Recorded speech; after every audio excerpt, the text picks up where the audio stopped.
Also, I am a member of the organizing committee for the 5th QU Health Symposium. So it's my pleasure actually to be with you today and introduce the speaker for today's workshop, Professor Jennifer Cleland, who will be talking about publishing and the health profession education academic journals.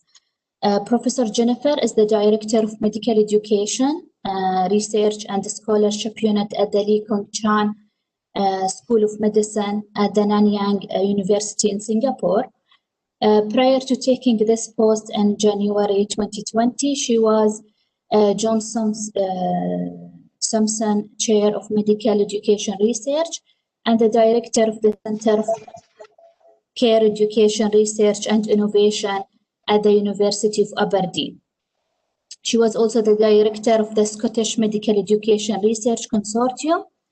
Dr. Jennifer is actually a psychologist by training. She studied psychology at Stirling, earning her PhD and Master in Occupational Psychology from Queen's University, and receiving a doctorate in clinical psychology from Edinburgh. She was also a clinical psychologist in liaison psychiatry in the UK NHS before moving into academia for full-time in 2011. With over 200 peer-reviewed publications in leading journals, Dr. Jennifer is an internationally recognized expert in medical education and research. Her particular areas of knowledge include selection, assessment, performance, medical career decision-making, education and system reform. She's also the editor of several journals, including Medical Education. She's also the leader of editor for Researching Medical Education, which is a core text for health profession education programs globally. Welcome, Dr. Jennifer, and we are glad to have you with us today. Thank you, Dr. Michelle. Could you give me the share option, please, so I can share my slides? Yes, sure. Lovely. Okay. Well, good morning, everybody. As it is afternoon for me, but morning for you. So bear with me if I get the time of day wrong, but that's just the way it is with time differences. So I met you yesterday virtually with the keynote, but I'm hoping that today this will be much more interactive, although there were some very good questions yesterday. We've got 3 hours, which is a lot of time for a virtual workshop. So we'll have some mini breaks during the sessions. I've tried to organise things so there's half an hour of one thing, then maybe a 5-minute break, then another half hour, then a 5-minute break. And so we'll just try to work it that way. It's difficult to engage for that length of time virtually, so we'll try our best. So this is a class on writing for publication. This is one of the most popular things I do. I think for obvious reasons, people do want their work to be published. So I'm just going to give you a bit of an overview initially. So if we can try to get to know each other remotely, who I am, who you are, and that will help us as we go along. So if you can imagine that we're actually all in the same room together in a conference venue somewhere, inevitably when you start a workshop, there are some introductions. So we're going to try and do our best to do that virtually. But firstly, who am I? So as you've heard, I was based in Aberdeen in Scotland for many, many years, nearly 20 years in fact. And I liked living in Aberdeen. I must admit, I liked living in Scotland. I am Scottish. And Aberdeen was the most northerly city, most northerly medical degree in the UK. And it's a nice city, it's attractive, castles, oil rigs, mountains, beaches. It is always freezing though. And my Singapore colleagues now, the first thing they ask when they learn I'm from Scotland is, you know, how did you manage? The weather was so cold in Scotland. But in Scotland, like every country, you dress for the weather. So now I live in Singapore, which is the other end of the spectrum in terms of heat and humidity and space. So just an interesting fact that Scotland is 600 times the size of Singapore, but the two countries have the same population. So that gives you a little idea of why Singapore has so many high rises to get so many people squeezed into a small piece of land. However, there is plenty of countryside here. It's just very different from Scotland. We don't have monkeys in Scotland for a start.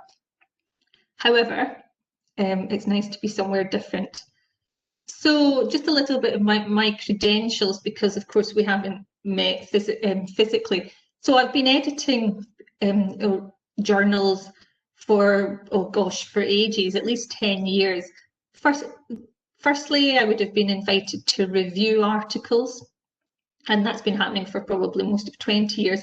And I do remember when I was first invited to review articles, feeling quite honoured, quite excited, but also quite anxious. You know, who was I to be giving an opinion on somebody else's paper? But it's actually a very good way to learn. And after reviewing for a number of years, then I was invited to become an editor, a section editor, a deputy editor, an associate editor with various journals. So starting with BMC Medical Education, the clinical teacher, perspectives in medical education, and so on and so forth. And now I'm a deputy editor for the journal Medical Education, an associate editor for Advances in Health Sciences Education. And although these two titles are different, deputy editor, associate editor, it's kind of the same job. Journals just call the job slightly different things. So when people submit their papers, the editor will pass it on to me or one of my colleagues to manage. I'll tell you more about that later. But being a researcher and writing papers, and also being an editor, being at the other side, is really useful. You can see things from two different perspectives, and I'll try to share some of that intelligence as we go along. So, but I started, and the reason I mentioned the Singapore monkeys earlier is I actually started my career looking at monkeys in a primate unit in Stirling. So this is my very first paper in 1991. It's quite a long time ago. I'm quite old. And it was looking at visual encounters between Hottentot tamarins, these very small, cute South American monkeys. And I did that as a researcher one summer and got thoroughly enthused about research, working with a very good lecturer, just learning a lot about the process, and a publication, you know, super exciting. I then did consider doing field work for my PhD, working in the wild, following monkeys in jungles. It was quite popular in those days to go and look at mountain gorillas in Rwanda and things like that. But actually, I kind of knew myself I wasn't going to be that happy being in a jungle for 3 years. So instead I did my PhD in a lab and started looking at black rats, and ended up looking at Mongolian gerbils for reasons that are too complex to go into here. But it is a good example of how research changes because of practicalities. So again, my PhD papers are to do with animal behaviour. But there were still papers, you still learn about the journal process. But like a lot of people, I then eventually switched from my degree discipline of psychology to doing education. I'm not an educationalist, I wasn't trained in education, I just kind of fell into it. And that's like a lot of people in health professions education. And there is a challenge of shifting your thinking from writing discipline-specific papers to writing education papers. So many of you may have experience of writing discipline-specific papers, but you may be struggling and thinking, these education papers are a bit different, how do I do them? And hopefully I can give you some insight today. So it would be very helpful if some of you would unmute, tell me a little bit about yourselves, share that with the other people who are in the workshop. Maybe if one person would be brave enough to go first and give us your name, your professional background, a little bit about your own experience of publishing, and maybe what you would like to get out of this workshop.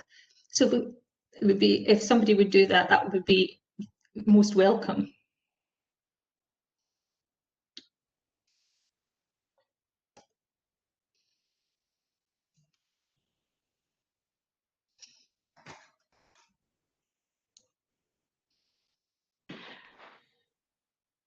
So people can raise their hand and you can unmute them.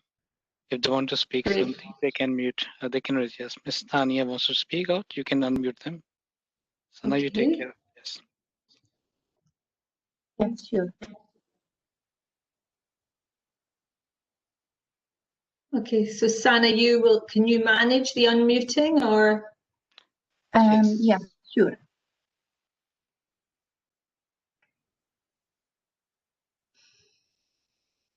Okay. I'll take Dr. Tanya. Hello, everyone. I'm very pleased to be attending this seminar because you have described in a nutshell the anxieties that I've had about shifting from disciplines into medical education publications. I was trained as an anthropologist, and I did my PhD in Edinburgh. I too have lived in Aberdeen, but I did my PhD looking at Cornell University setting up in Qatar. So it was it was an ethnography of sort of higher education. And I've been teaching in the College of Medicine for 5 years. I teach behavioral sciences, and I've taken on quite a large remit with health professional education. And I'm really struggling to publish in these medical education journals because I don't even know sort of where to start with ethnographic research. If any of that seems so scientific, and the way everybody else around me is writing is very, very measured, and it's always about sort of having valid examples, and the type of fieldwork that I've done doesn't necessarily fit into this. So I'm very curious about sort of what insights you can give us. That's great. Thank you for that, Tanya. And there's some really good points there. I'm taking a few notes as we go along so I can come back to the points that people raise at this point in the process. So I've got some notes. Thank you. Would anybody else like to share? Naz? Yes. Hello, thank you very much for arranging this session and allowing me to attend. So my name is Naz. I am a pharmacist from Glasgow in Scotland, and I've been working here in Qatar University for nearly 6 years now. I just recently started publishing or starting to do research around 2018. So I'm a relatively new researcher. I have had some articles published over the last couple of years. But of course, at the beginning, when you're writing and then you're submitting and then you're getting rejections and then you're thinking, oh, what did I do wrong? And then you have to go back to it and redo it. And like you see so many papers online, things of like students. So my field that I like to look around on, research on, is like education, pharmacy education. So when you see so many papers out there, for example, in student perceptions, and then you do a paper in student perceptions, and then the journal comes back and says, this is not really relevant anymore. And you think, oh, but you've seen so many papers doing similar sorts of things, so you think this would be relevant as well. But yeah, so from this workshop, I would just like to find out more about, like, specifically in this day and age, what are journals looking for? Like, has there been a big shift from looking into perceptions, experiences, knowledge to something else? and yeah, just generally to get some information, some knowledge to try and help help in my research career. Really, I've also just started reviewing as well. So what you said about doing a peer review is really daunting, because it's like the first couple of reviews I'm doing. So it was nice to know that you felt that way as well when you started as well. So yeah, I'm just really glad to be in this workshop. Thank you very much. No, that's lovely. Thank you. Some really good points there. And I'm also from Glasgow, but you may have picked that one up from my accent. Yeah. Okay. Anybody else like to share? I'm not going to go through everybody, but it's great to have, if even another couple of people can give me their thoughts, that'll really help us as we go along. Sana, I can see Dr. Derek wants to say something. Can you mute Dr. Derek, please? Okay, Dr. Derek. Thank you. Okay, thank you. Hi, Jen. It's nice to see you in Singapore. Derek. Well, I'm in Qatar, and we're not both in Aberdeen. And you should be here speaking in Qatar, and I should have been speaking in Singapore a few months ago, but never mind. I've just taken over leading our health professions education research group last week, and I'd quite like to get your thoughts on how we move from small studies, lots of small different studies, and harness into those bigger studies, which can be published in better journals, but more importantly to me, have bigger impact. So it's almost that movement from small studies to bigger impact.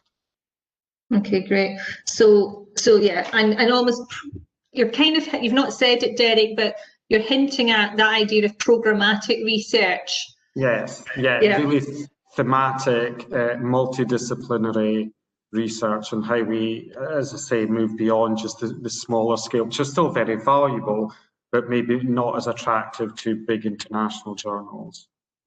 Absolutely. Okay, thank you. Great. Anybody else? Hi, Jennifer. This is Hassan. I'm from the College of Pharmacy. I attended yesterday's talk as well. Was very informative, and I'm sure I'm going to learn a lot of new things from you today. I'm a pharmacist by training. Have been in academics, teaching, and research for about last 12, 13 years. I have a bit of experience in publishing the research, normal research of my own specialty that I've been doing. But education has always been a very tricky thing for me to publish. I mean, I am pretty interested in new ways of teaching and utilizing the newer methods, especially during this pandemic. We have come to experience a lot of online learning and teaching, but the publishing in the education is something very new for me. I have worked a little bit, but I haven't really been able to gain that much of confidence in myself as far as research and publication and education, health related education is related. And I'm really looking forward to some good ideas, ways to move forward, and methods to adapt. So thank you so much. Oh, great. And some very nice points there as well, Hassan. And it goes back to that being much more confident in your own discipline and kind of knowing what you need to do to publish in it, and educational research and publication being different, being new, being a bit of an unknown. So thank you. Anyone else? Maybe one more person and then we'll move on. Good morning. Yes, good morning, everyone. My name is Banan. I'm an assistant professor in the College of Pharmacy. I finished my PhD around before 3 years almost. And my PhD was in health profession education, focusing in learning theories. So I am passionate about learning theories. I've been doing some kind of research after I came back from my PhD, and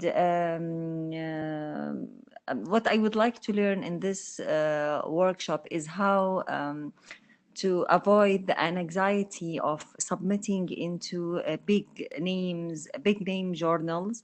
Like, for example, you think of medical education, and then you say that the rejection rate is, or the acceptance rate is 20 or 30%, and then you think, no, I'm not going to submit to this journal. Let's try another journal. The other journal might be of low impact factor, which is not ideal, neither for me nor for the for my institution, because the impact factor is also important for my institution. So what is exactly that is happening inside these between the editors of this journal? What exactly they are looking for to reject, and sometimes very quickly. So this is what I would like to know about. Thank you very much, and I'm looking for a very productive workshop. Well, thank you. I'm sorry, I'm chuckling because many years ago, a colleague of mine submitted a paper to the British Medical Journal, the BMJ. Derek, it was Terry Porteous, so you know her. And she, to this day, maintains that her paper was rejected before they could have even received it. The rejection was so quick. So we all have tales to tell of that, of being rejected and feeling rejected because you are rejected. So again, hopefully I can give you some insider information as to what people are looking for. These are such good points. Is there anybody else that would like to, has another goal from the workshop or something else that hasn't been said before? Anything to share?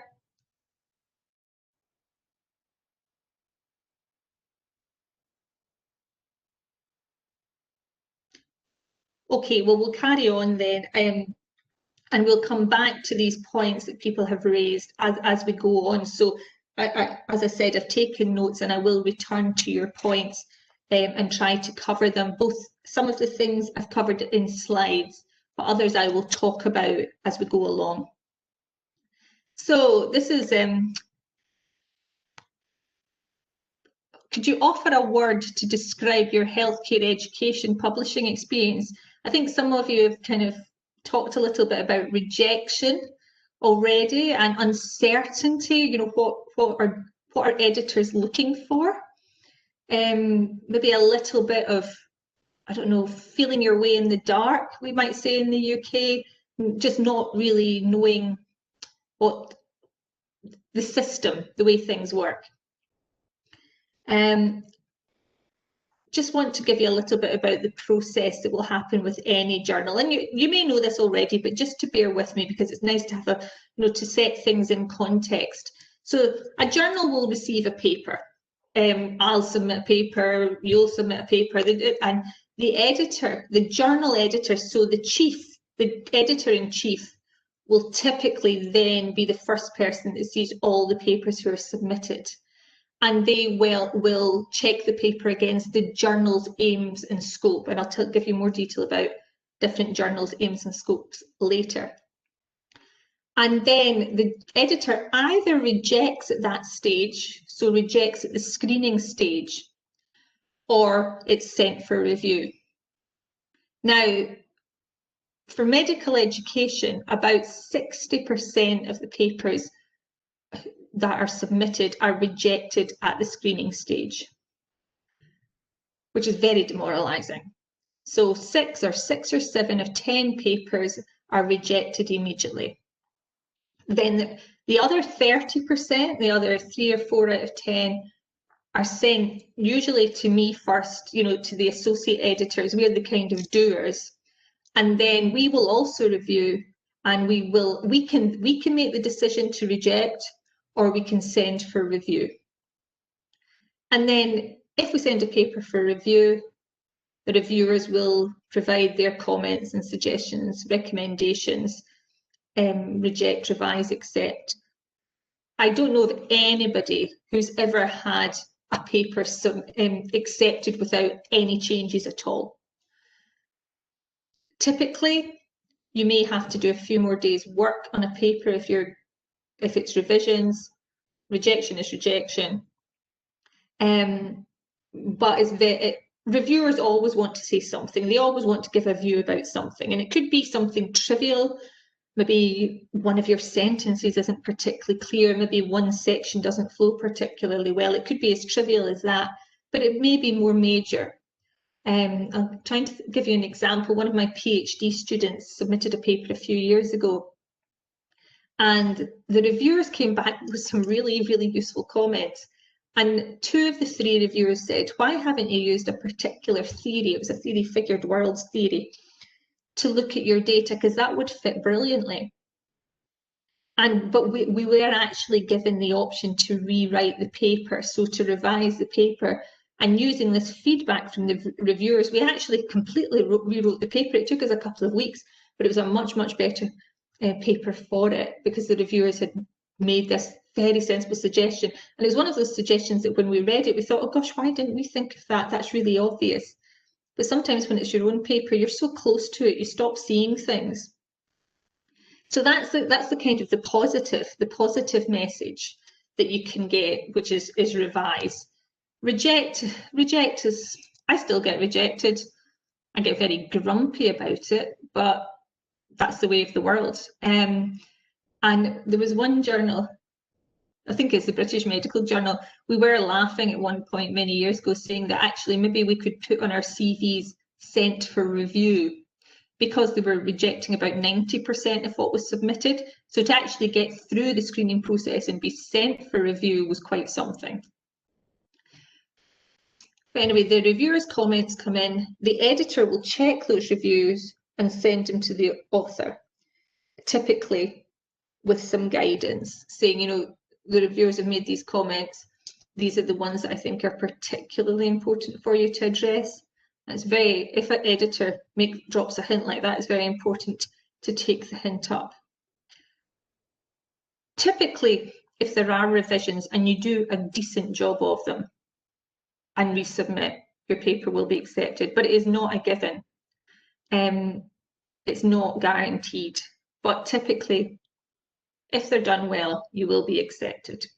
And then you go into the publication process. But thinking back many years ago, about 10 years ago, I submitted a very quantitative paper looking at medical careers decision making. And the revisions were so long, there were so many revisions. My document back to the editor specifying the revisions we'd made was about 6 pages long. I think it was longer than the actual paper. And the paper itself was completely different from what was submitted. It took weeks of my life, but it was actually a much, much better paper afterwards. It was a much clearer paper. We had the situation where we had so much data. We wanted to put all of it in this paper that was just 3,000 to 4,000 words long. And actually, one handy hint is, if you've got a word limit of, for example, 3,000 words, that's quite a typical limit. One clear message is better than six kind of messages mixed in. Keep it clear, keep it focused. So, so that's the peer review focus. I just want to make sure that I can see people. But if you have questions, please unmute and just ask. That's going to be the easiest way to do it. Don't worry about interrupting me. Just feel free to do so. Yeah. So, Sana, Dr. Daniel has a question.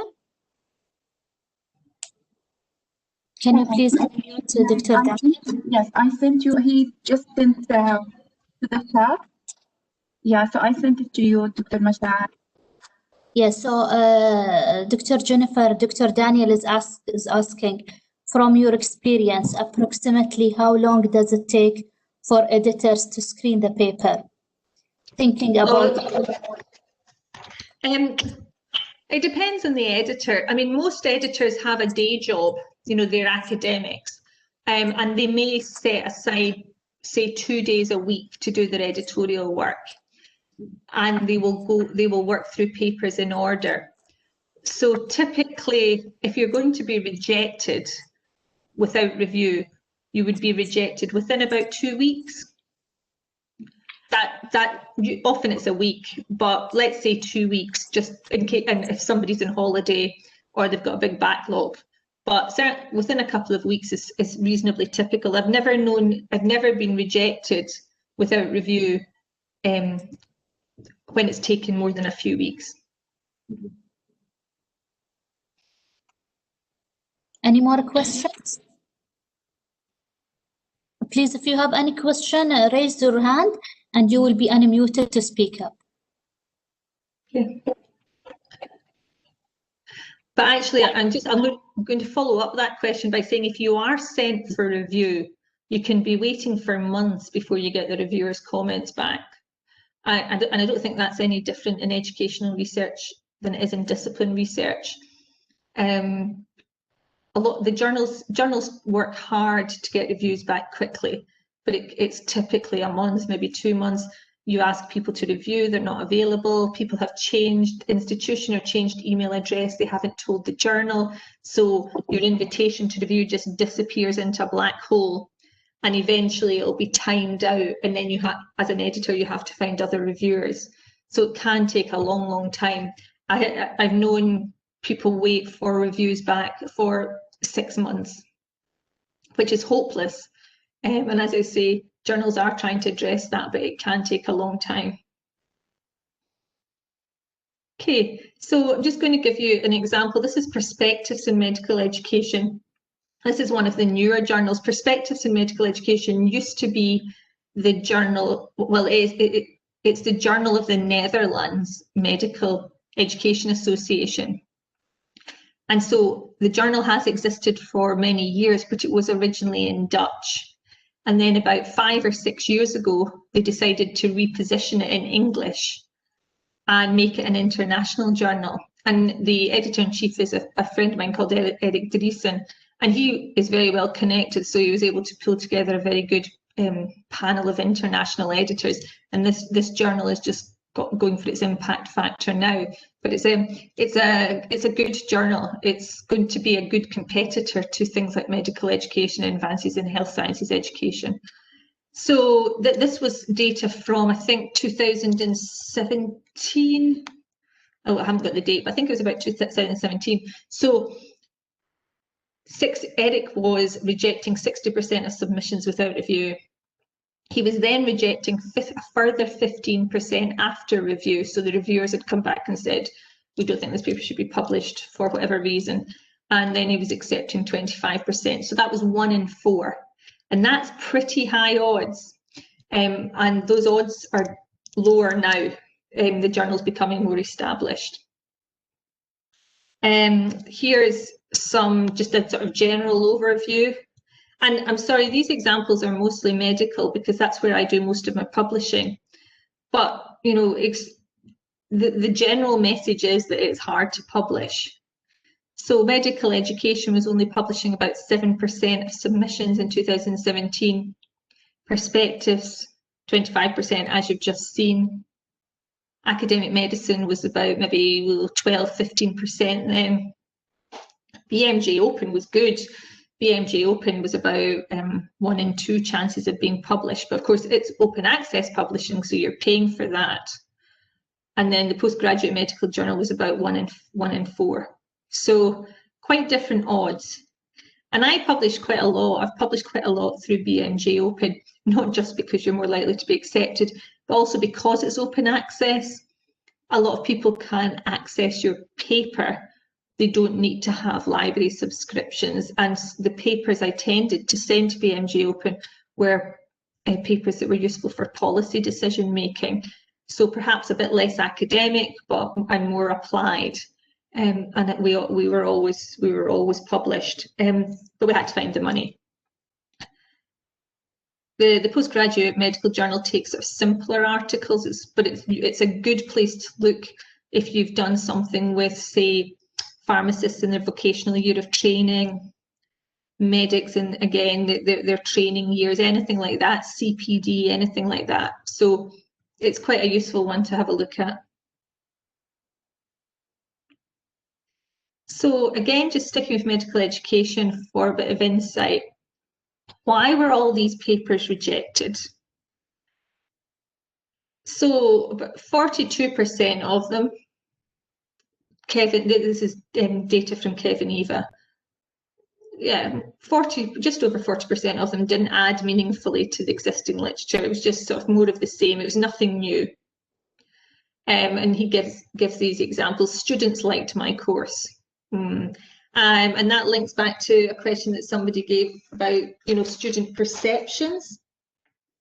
I mean, we can ask students their perceptions of lots of things, the Kirkpatrick levels of acceptability. And those kind of papers, it's harder and harder to get them published.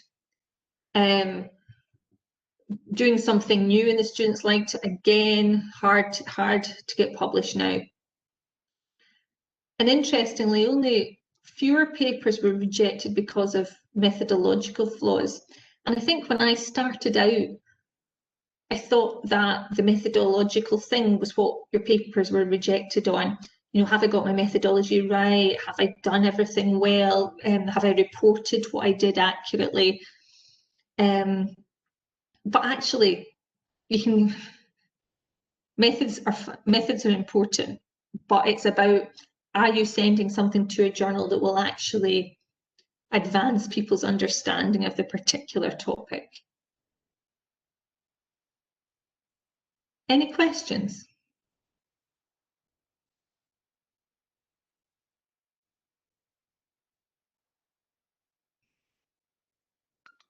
Dr. Banan has a question. Great. Jennifer, for getting us inside the editorial process. I just need to know, sometimes we do a research, and the research question is not new by itself, but it is new in our region. We have a knowledge gap in our region or in our country. So for us, this is something new and this is something important.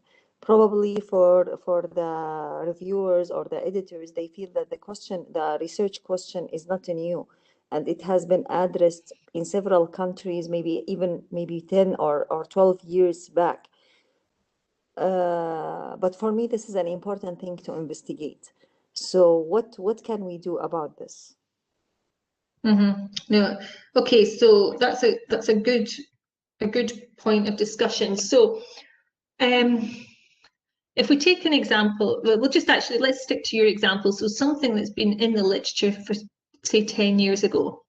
Most of the literature in the field of health professions education, as you alluded to there, is from countries other than the Middle East, other than Asia. The journals are dominated by countries such as the Netherlands, Scandinavia, Canada, the US, the UK, Australia. Other countries are much less represented, and that can be seen in the metrics of the journal, which I, as an editor, I see, and also when I used to chair the board of management for medical education. So we had all the data analytics. So you can see that people from certain countries are not being published, even if they're submitting. There's a higher chance of rejection, and a lot of the time it's as you describe. Okay, so we know that this works in, let's say, Aberdeen, but how do we know if it works in Qatar? Well, we don't, because it's a different thing. And I think that one of the issues is if you just do a replication study, so somebody did this study in Aberdeen, we are rerunning it in Qatar, whether it be perceptions or outcomes or whatever, then it isn't that interesting for journal editors. But what is interesting is if it's a qualitative paper, if you contextualize it. So why should anyone be interested in you rerunning a study in Qatar? Why is that of interest to people in other places in the world? Completely understand that it's of interest locally, but if you want to have it published in an international journal, it has to be positioned in a way that's interesting for people in other countries. So you may want to say, our learners are different in this country. Our learners come through a particular school system. There's a particular culture. Things are different here. But our differences can be seen in other places around the world. And we don't actually know if this works for our context, for a different context, for a different culture. So for example, problem-based learning is a good one. So problem-based learning was first designed in McMaster, so in Canada. It was first designed for medical degree programs where all the students are graduates. They all go in after their undergraduate degree. So you've got older students, you've got students who are used to university learning. It's a very specific population. But then everybody took problem-based learning and went, okay, we'll have it in Aberdeen, we'll have it in Monash, we'll have it in South Africa, and tried to lift and shift. And unfortunately, PBL doesn't work the same way in different places because the people are different, the systems are different. And eventually somebody realised this and started writing papers about the globalisation and the glocalisation of medical education research. So if you can sell your papers saying, hang on, just because it works in one place, why on earth would we expect it to work in another place? We need to test this out. Then you've got more chance of being published. So tease out the differences between your study and the previous study and be clear about why those differences are of interest. And I will actually do talk more about this later. But I hope that, does that help for the moment?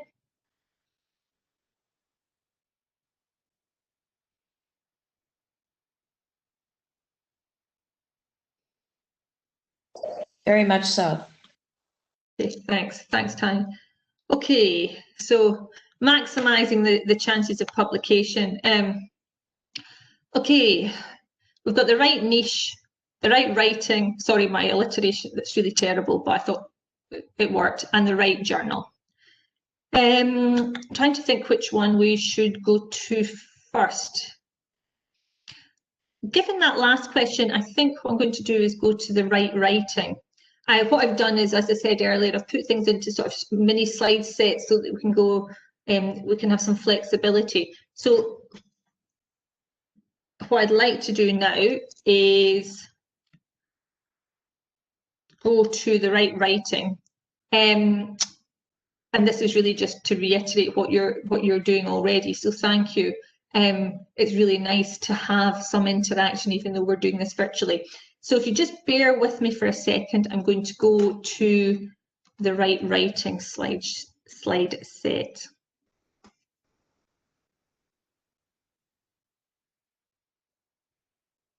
Yeah, okay. So this very much follows on from that last question. What we'll do is we'll talk about this, and then we'll have a break. So we'll have a break in about 20 minutes, half an hour. So this is it. This is the right writing, as I said, a poor alliteration. So you've got your study, you've got your context, you've got your problem. There's the literature, and then your research question and your study. And situating the paper in the literature is really important, situating your paper in the wider literature. Trying to think of an example. Years ago, I did a study looking at surgical boot camps. So there'd been a lot of research looking at surgical boot camps in terms of their outcomes. So if you put surgical residents to a residential camp, typically it was a residential camp for 3 or 4 days, at the end of that camp, they have better surgical skills. So if they've been away for 3 or 4 days and you've been teaching them to stitch and you've been teaching them anastomosis and teaching them whatever, guess what? They're better at it after a few days of teaching and learning. Fine. I went along and observed a surgical boot camp as a psychologist, remember, I'm not a surgeon by any means. And what I observed was the kind of all the social side of learning, that there was lots of role modelling, there was kind of welcome to the world of surgery, there was a lot of networking between the residents were networking with each other because they were from different areas across Scotland. They were also networking up because the faculty were very kind of senior in surgical education in Scotland. So it was fascinating, all this kind of social and cultural side of things. And the surgeons who I was working with completely got it when I presented, you know, this is what I think is important. They got it. But the thing that made the difference in publishing the paper was I was doing the literature review, and I had really struggled with thinking, how do I position this paper? How do I sell this paper to an audience, to a journal editor? And I found a paper that had been published a couple of years beforehand, which said, actually, we don't know what goes on in these boot camps. You know, it's not just about the outcomes, what actually goes on socially in a boot camp. And I was like, fantastic. Somebody actually had that sentence in their paper, and it was a reasonably kind of authoritative author. So that was the whole sentence that I sold my paper on, that somebody had said, we need to know more about what goes on in these boot camps. And that was what our study was about. But it was only by finding that I could use it as a hook. And really, the time you spend reading the literature is crucial. Every paper that you read will give some points in the discussion of what needs to come next, what future research needs to be done in this area, what questions are unanswered. And if you can hook your study onto that, then you've got a rationale for your study, and an editor can also see how you're progressing the literature. So if Cleland 2017 said, we need to know more about how PBL works in a context, in an Asian context, because we cannot assume that what goes on in North America will also go on in Asia, then you could use that as your hook. I'll tell you more about that in a sec. But read the literature, read the papers, and if you have a journal that you want to target, read the papers in that journal, because then you get a sense of the style of the journal. Every journal has a niche. What's the style? So you have to recognise the importance of knowing the relevant literature, not just in the planning of the study, but also positioning the paper. You need to know where to look for the literature. And this isn't, I mean, I'm kind of assuming that you all know how to do a literature search.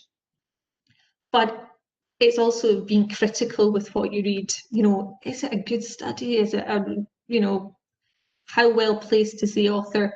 What's the journal like? Is this something that you can take as a good springboard for your own study? And that does come down a little bit to judgment. But if you know your area, you should be able to know the people who are influential in your area. Any questions?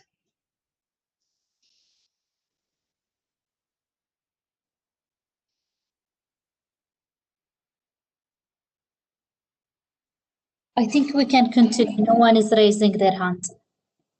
Okay, great. Thank you.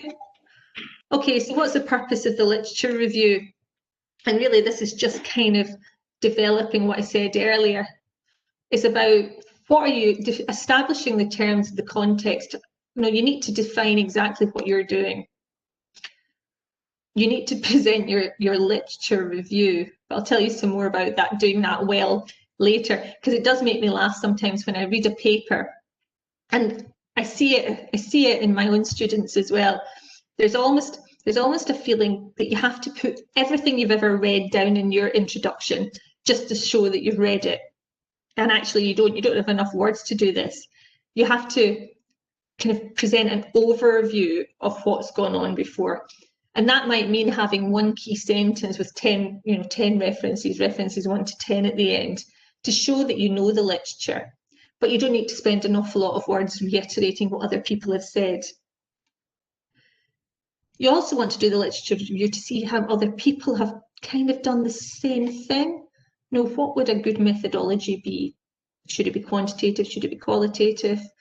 If quantitative, is it going to be surveys? Is it going to be longitudinal? Is it going to be cross-sectional? Could you do a randomized controlled trial? Who knows? What's gone on before in the area? And also what's practical. So we've just finished a study, we're just about to submit a paper we looked at clinical reasoning in senior medical students, but we did it in an fMRI machine, so we could see what areas were activated in these nearly doctors when they were doing clinical reasoning. So that's, you know, we used a methodology that somebody's used before. We only have 20 students, we only have 20 participants, because this is fMRI. You can't, you know, it's expensive, you can't, and it's time consuming, you can't stick hundreds of participants through it. And in most studies, you wouldn't get away with most quantitative studies, you wouldn't get away with 20 participants, but because it's actually quite a novel area and it's quite kind of still being explored, small numbers are okay. You need, knowing the literature gives you an idea of what the different camps are, the different arguments, because people may have very different views of the same thing, and it's good to have a sense of that. And also, what's the quality of the research like? The quality of the existing literature, it may not be very good, it may be an area that's been well investigated over the years, but it might be something new. As I say, the fMRI, the studies are relatively small, they are very exploratory, whereas if you were doing a study that was looking at, say, OSCE assessment, I mean, there's hundreds of studies on this, so you have to look, you need to know the general literature. And it's about seeing what the niche is for your paper. How can I fill this gap? What gap does this paper fill? So just as an example, the student whose paper the reviewers came back and said, why haven't you used figured worlds theory? Her study was looking at the development of professional identity. Now, there's been lots of research in this, but what she did was, because she was doing a PhD part-time, she was able to do a longitudinal study following people up, medical students, from when they started their medical degree to their 5th year of their medical degree. And nobody had done that longitudinal aspect before, that fully longitudinal aspect throughout the entire programme. So she was able to report on how things changed for people over time, as opposed to just snapshots saying, well, professional identity in first years looks a bit like this, in third years it looks a bit like that, and in 5th years it looks a bit like that. She could talk about how it evolved in individuals, so that was nice. So these are the kind of questions you might want to answer. You know, why is another study needed? Is it because it's not been done in your context, as we spoke about earlier, or is it because there is actually a glaring gap in the literature? And what evidence is lacking? What evidence is limited? What will you add? So I'm trying to think of an example, another example. We're just doing a systematic review of team-based learning at the moment. So team-based learning is something that's used in my current university. I have to be honest, I didn't know much about it when I came to LKC, and I started looking at the literature. The literature is pretty shocking. There's not a lot of good studies. So what we're going to add is a review, almost like the state of the science of TBL research. Where is it at now, and what does it need to do to progress? And although people have done reviews of TBL in the past, they haven't really done them in a kind of critical way. They've done them more descriptively, whereas we are using the review as a way to say, okay, what has to be done in the future?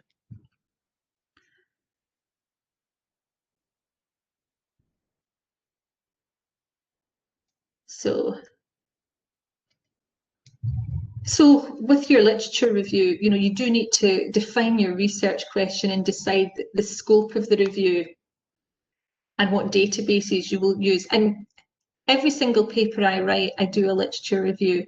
I might know or every study I plan, I do an up-to-date literature review, because I might know the area, I'll know it well enough, but I might not know what's been published in the last few months, and that's critical. You need to know what's recent.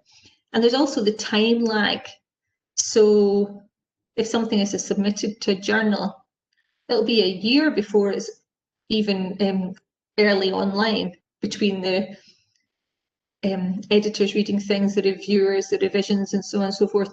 And that's one of the reasons it's so useful to be a reviewer. I've seen papers that have been submitted and I've thought, well, I know this will be accepted and I know it will be published, and it's really useful that I have this insider information because it will help me position my studies going forward. And I typically, I review for about half a dozen journals: medical teacher, medical education advances, clinical teacher, academic medicine, maybe BMJ Open if I like the look of the paper. But I tend to accept a lot of papers that come to me for review if the topic is relevant to me and if it will, and I will get insider information. So it's not entirely altruistic. So you can't read everything, but you can read abstracts, you can scan discussions. Many people, the only thing they read of a paper is the abstract. I would suggest that if it's in your field, you read the abstract and the conclusions. But you don't need to read the detail, or you probably only need to read the detail of a few key papers. So these are my handy hints when it comes to positioning your own research or thinking of your research. And these are things that have kind of dawned on me over time. So who are the main players in your field? If you're looking at OSCE assessment, who are the big names? Who are the big names in problem-based learning? Who are the big names in learning theories? Who are the big names in team working or workplace-based assessments? Who is it whose names that you see again and again and again? And our fields are quite small, so you do start knowing the names quite early on. Following that, what are the main debates or the main ideas? Is it that problem-based learning is great? Is it a little bit more critical than that? Is the debate, how do we prepare one current debate is how do we prepare our students to work in an environment that's constantly changing? What we teach them at medical school and pharmacy school and everything, most of that will be out of date in terms of knowledge by the time they graduate and they start working. So what do we need to do differently so that our students are different, so they are aware that when they go into the working world, they have to keep learning? And how do we instill that kind of attitudes towards lifelong learning, towards acknowledging not your shortcomings, that would be unfair, but you're acknowledging that your learning needs never stop. Have ideas changed over time? If you read a paper on simulated patients from 1990, and you read a paper about simulated patients now, it's completely different. We know so much more about how to use simulated patients, how to train them, what's good practice, what's bad practice, what seems to help, what seems to hinder. So although the general idea that simulated patients are useful for healthcare education has stayed, the kind of nuances of how simulated patients are used and how they're embedded in health professions degrees has moved on a lot over time. I think the first paper in simulated patients was published about 1974, and it took 74, 84, probably took 25 years before people really kind of got to grips with that and started using simulated patients, maybe 2000, just before 2000, and it varied, of course, by country and by context. Sometimes new ideas take a bit of time to be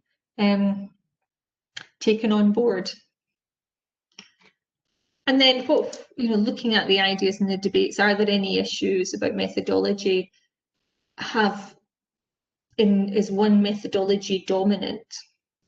Because that's a problem too. Methodologies tell you, every methodology tells you something. So I did lots of work on, I touched on it yesterday in cost and value. Cost and value studies were very much dominated by, medical careers decision making. But then we went on to look at willingness to pay. But medical careers decision making, lots and lots of studies, but they're all surveys, and they're typically surveys that people have designed themselves and given to their residents or their students. And we said this is a methodological shortcoming because these bespoke surveys can only tell you so much. We need to use different methodologies to get at different types of information. And that seemed to work. And that takes me on to the point, what are you going to do differently? How are you going to position your paper so it seems attractive? Okay, finding literature. Oh, what a joy. When I did my PhD, which was 1990 to 1993, there was no Google, there was no internet. I had only just got a computer. I had to go to a library. I had to walk down the street and go to a library. If my library didn't have it, I had to send off to the British Library with an interlibrary loan, and that typically took 3 weeks to come back. Life was completely different. I had a PhD student a few years ago who couldn't find a certain paper online. And I said, well, you'll have to, we'll put in an interlibrary loan, we'll get it from the British Library. It'll be a couple of weeks. And he was so horrified. He said, well, I'll just not bother about the paper. And I said, but you've just told me it's a critical text. Oh, but I can't wait 2 weeks. Why not? And it did not compute. He was so used to the Google, he's so used to the Google days. He could not understand that actually sometimes you need to wait for things. It was quite entertaining. It was a bit of a reminder of, maybe I've seen how things changed, but for others, for the digital natives, they just don't really see that things used to be different. So literature search, a bit of a science, not an art. My favourite thing to do is if I have a day where I don't have any meetings. These are very few, these are very rare. I will just have a poke around education journals, maybe have a sort of vague idea in the back of my mind and try and read up on things and find some new theories and find some new papers and actually do some of my own CPD, learn new things. Hence the journey, not a destination. So then you've got, what's your story? And this is really important when it comes to trying to get your paper out for review, because you have to get your paper past the editor. You do not want to be one of the 6 or 7 in 10 who are rejected without review. And there are tricks and ways that you can maximise your chance of getting through that first stage of the process. So the first stage, this is a paper by Lorelei Lingard, which is an excellent paper. It's called The Problem Gap Hook, I think, or Joining the Conversation. It's an easy paper to find. If you put Problem Gap Hook Lingard into Google, it comes up. And she says, you've got your problem. What are people in, what's the problem? What's the topic? Are people interested? Giving you an example, I was sent a paper to review on communication skills using a scale that was developed about 20 years ago. And I taught communication skills for 10 years. So I knew the scale, and I know comm skills. And I read the paper and I thought, nobody cares about this stuff anymore. Nobody's used this scale for years. Nobody's talking about it. Like, the world has moved on. And that paper was rejected. It had come from Kevin Eva to me, and then I rejected it without review because I thought, this is not of interest to anybody. And this wasn't just my opinion. The authors had not convinced me in their introduction that people would be interested in their paper. They did not convince me that anybody cared about communication skills in third-year medical students now in 2020. So your job when you're writing your introduction is to make it interesting, to show the editor that actually this is topical. So the first stage of that is in identifying the problem. Trying to think of some examples. We've talked about the boot camp. Yeah, they'll come to me. And then you have to establish the gap in the current knowledge. So, okay, we know lots and lots about assessment, or we know a lot about selection into medicine. But actually, what we don't know is how we should balance or weigh our selection processes. Should it be 50% prior academic attainment, 50% interview, or should it be 40-60, or what should it be? Nobody actually knows. And why is that important to know? What's the hook? What's the problem? What do we not know? And why should we care, is the other way of putting this. So why do we need to know the importance of weighing things differently? And the reason is typically because you may disadvantage some applicants by weighing things in certain ways, but it may be fairer if you weigh things in different ways. Okay? And what I notice, particularly with my PhD students, is that they're really pretty good at identifying the problem because they know the literature, they know the area. They're pretty good at seeing the gap. You know, what do we not know yet? But they forget to write down the sentence or two that's the hook, the why should I care? Okay. And I say, why should I care? It's about why should anyone care? Why should this paper be published? Do the rest of pharmacy educators across the world care? The rest of medical educators across the world care? Why is it of consequence? And there's ways of writing things, and hopefully I have some examples for you. So this is the other way of doing it. What we know, what we don't know, and why we did this study. I'm trying to think, is that an example here? Yeah, no, that's just the Lorelei paper. So here's an example of vaccinations. So nothing to do with medical education, but the problem, many children have health problems because they're not vaccinated. What we know is vaccinations are available, but parents choose not to vaccinate their children, but we don't know why they don't. So, and this matters because is more polite than why should we care, but it's the same thing. Because if we knew why parents choose not to vaccinate their kids, then we can tailor our educational interventions. We can tailor how we influence parents to change their behaviour, because vaccinations are good, positive benefits, herd immunity, and so on and so forth. So this, what we don't know, and this matters because. And really that is the bit, if I am reviewing papers, this is always the bit that people miss out. So I'm going, okay, you've done the literature review, that's interesting, you've told me what the gap is, but you haven't told me why this is important. You haven't told me why I should care, and why readers should care, and why this, without spelling it out, it's really, why does this merit publication? So this is the simulation and the surgical boot camp that I referred to earlier. So we kind of set it out in the introduction, and the focus of research to date was outcome and effectiveness. The gap, we don't know about the social and cultural influences. And if we can understand this, we can understand how the relationships may influence learning. So it obviously worked because this paper won an international prize when it was published, which was rather nice.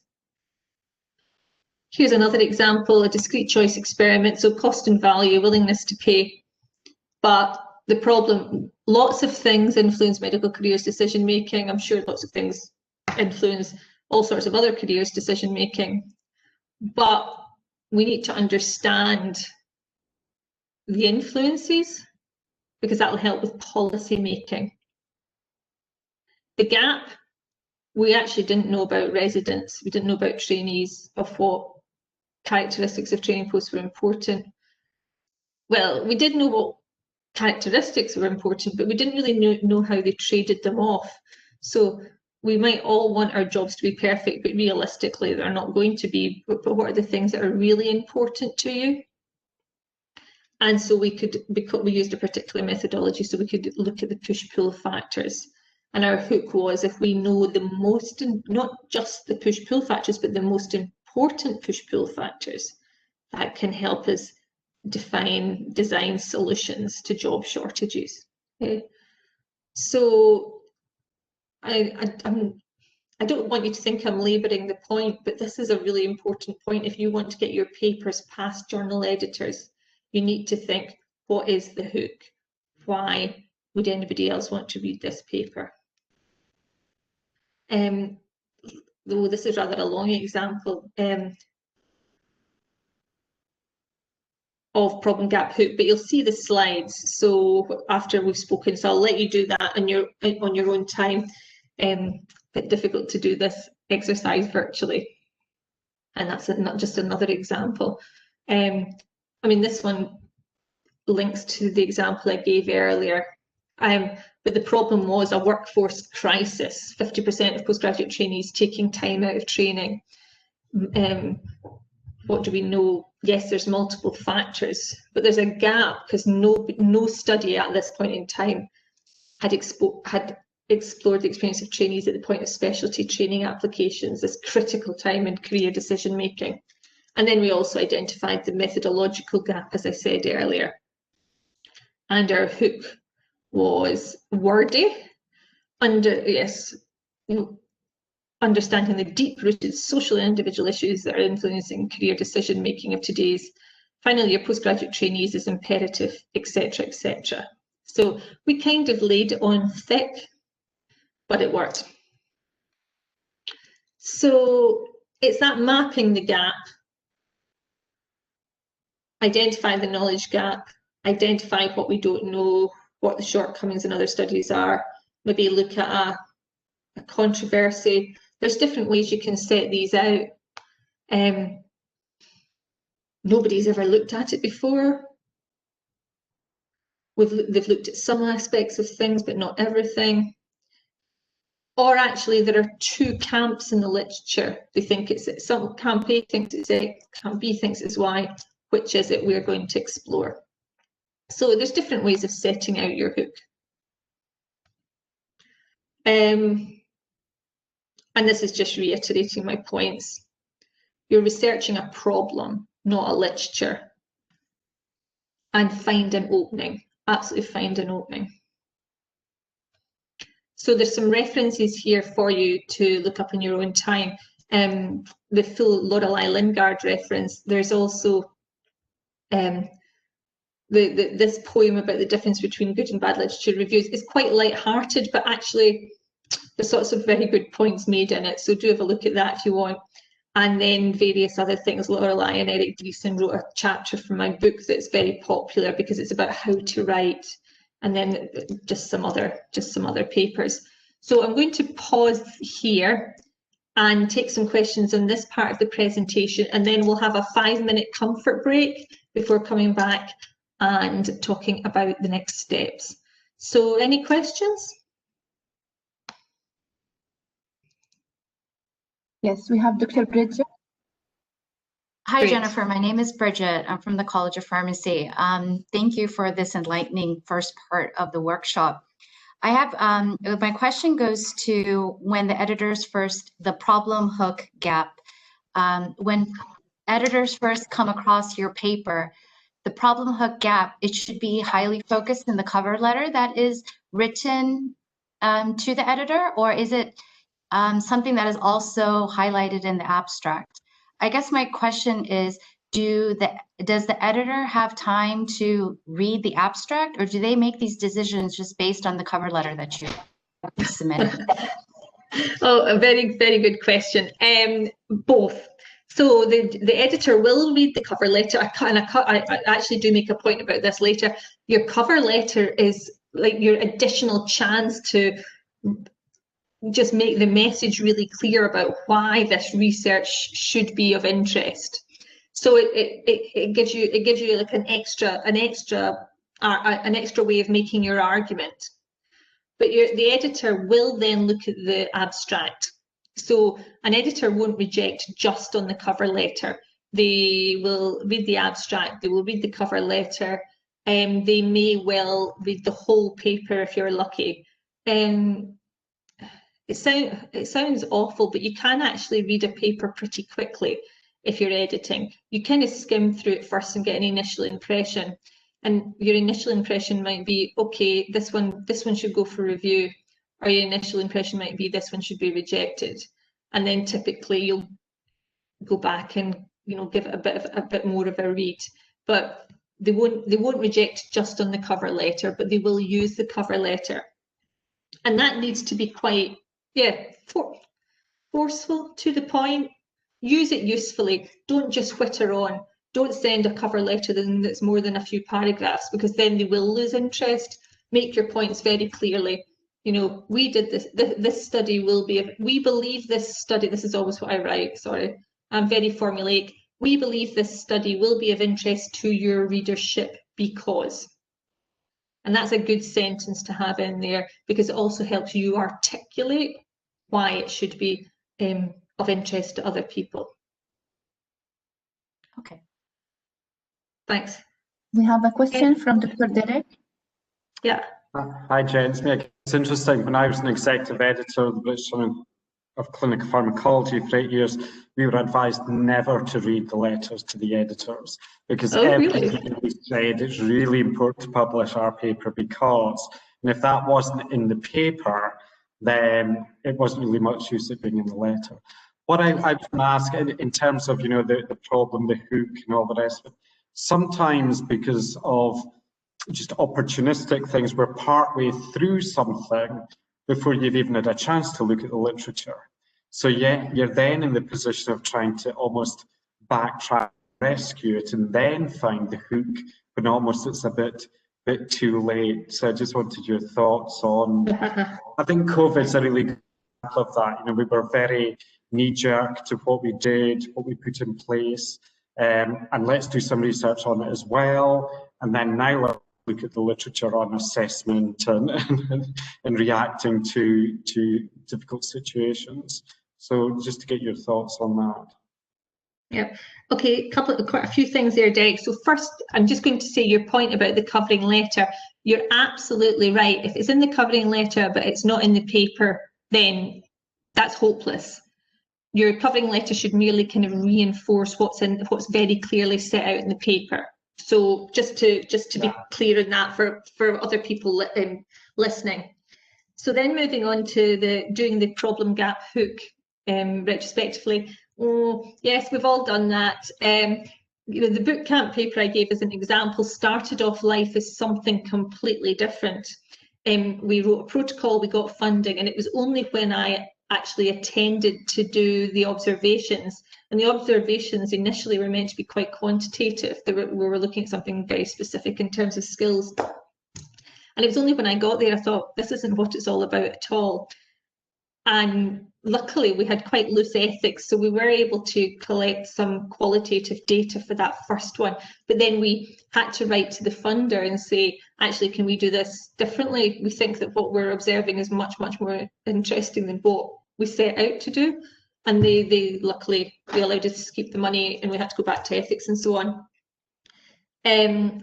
So studies do change and evolve, and they happen.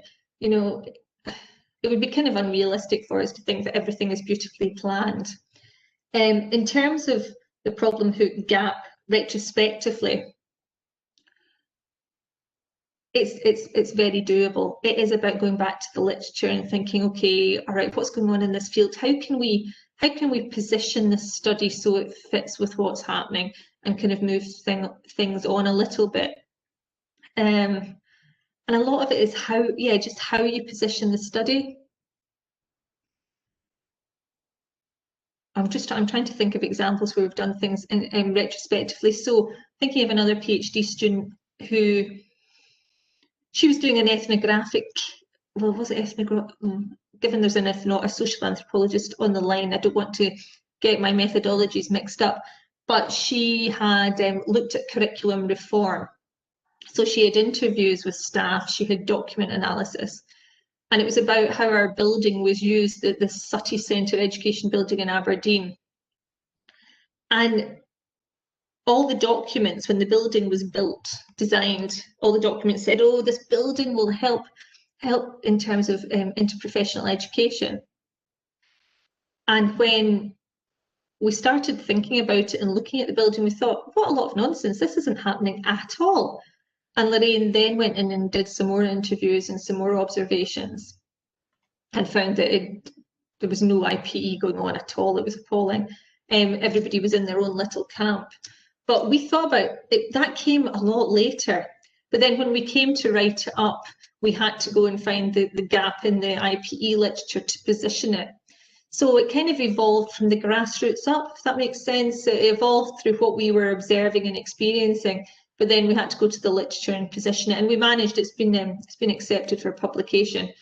But we all do that all the time. And it's thinking, okay, how can I position this? It is what it is.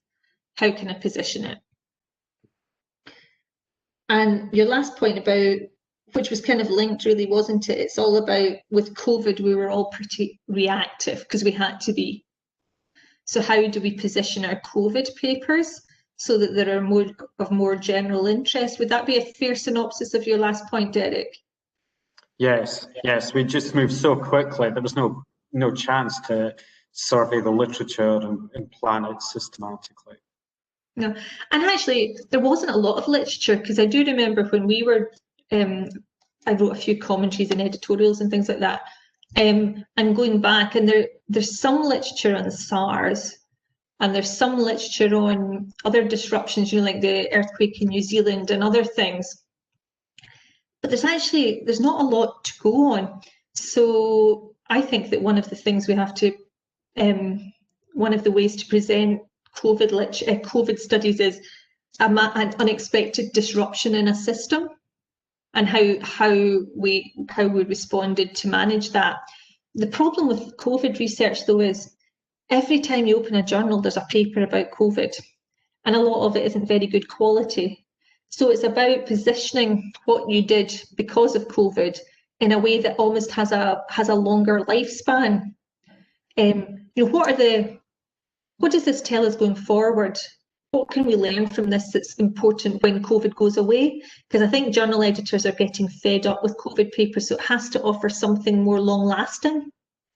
No, I entirely agree. I mean, I think the world is going to be flooded with small studies, very small studies on COVID, that unless we can pull them all into some sort of big systematic view, meta-analysis, meta-synthesis, aren't really going to help much in the big. Obviously, they're really useful very locally, but beyond that, how many more studies of perspectives of whatever in COVID do we really need out there? And I think there'll come a point where the journals will stop, just say we don't need any more of this. No, thanks, yeah, and I think that's really useful. Yeah, and I think that's happening already. I think the journals are getting fed up, and interestingly, during lockdown period, the submissions to journals shot up. There was even more submissions than normal. And we were talking about it at medical education, and we thought, well, actually, people are kind of stuck at home.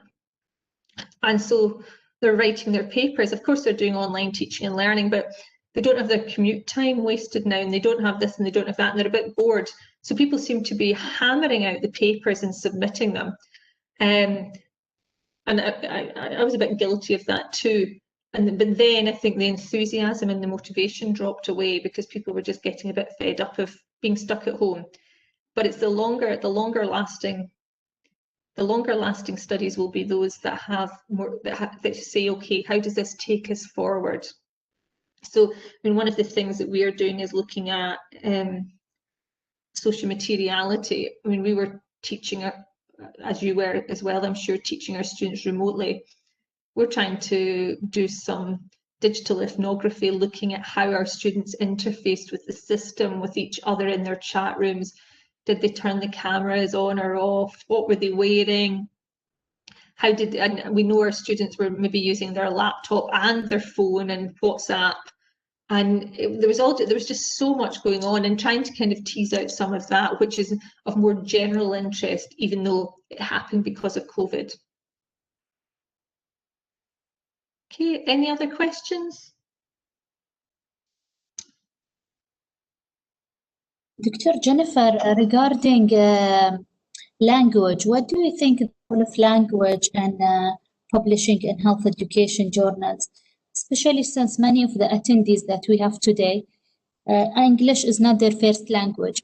So based on your experience in reviewing those papers, what do you think the role of language is to best sell your paper? That's a good question. I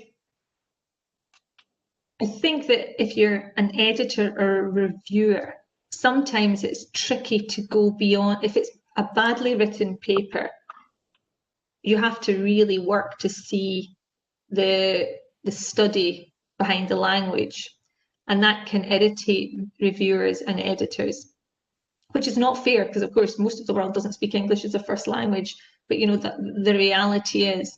And I know if I'm reviewing something, I'm thinking, okay, That's not the way I would have written it, but my first language isn't Japanese, for example.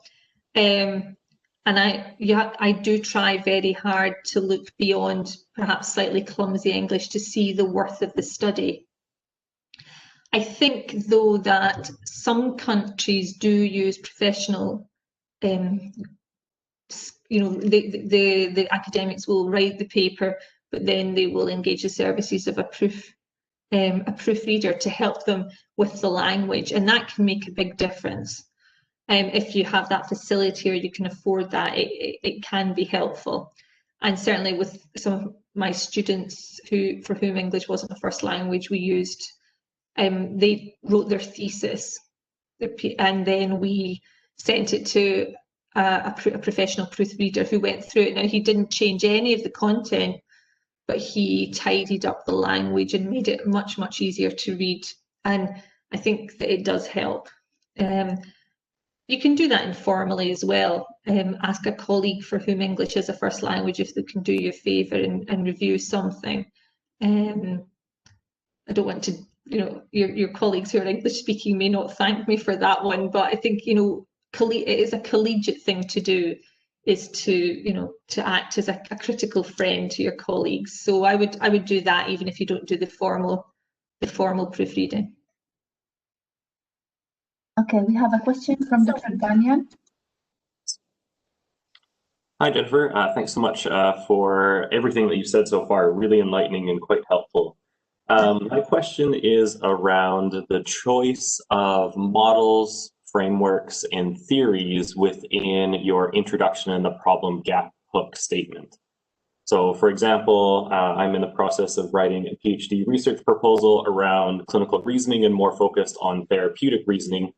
And there are a bunch of different models that exist and can be used. Can you offer any tips or ways for us to approach choosing a particular model, theory, framework as we carry on our research programs? Maybe that fits more into the second part coming up, but thanks. No, that's okay. I'm quite happy to answer it now. I mean, I do think in the normal, when if you're all in a room doing a workshop, things kind of go off in different directions. So I'm perfectly happy that we can do that remotely as well. So the use of a framework, well, I think that when you're planning a PhD, you may be thinking more of you've got to think about the problem statement. It's almost like you need a problem hook gap for your PhD. And then a PhD is typically three to 6 studies. You would maybe have an overarching theory or an overarching framework, but the different studies may be different. I could give a quantitative example and a qualitative example if that helps. So with quantitative, well, theory is kind of assumed in quantitative typically. It's post-positivist or whatever. So you're not explicitly using theory, you're disproving or you're attempting to disprove a null hypothesis. But in a quantitative PhD, you want to think of the overarching theory. So is it constructivism? Is it pragmatism? Is it criticalism? What's the kind of the overarching framework in which you're working? If you assume that everybody is different and everybody has their own perspective, your participants will all have their own perspective in the same thing, then it might be social constructivism as that overarching framework. But then as you collect your data, I think then you can look at specific theories for specific studies. I don't think you need to have the same specifics in different studies of a PhD. I've never done that with my lot. We've looked at that. We've tended to be very data driven, and then looked at the data and thought, what framework can we use here?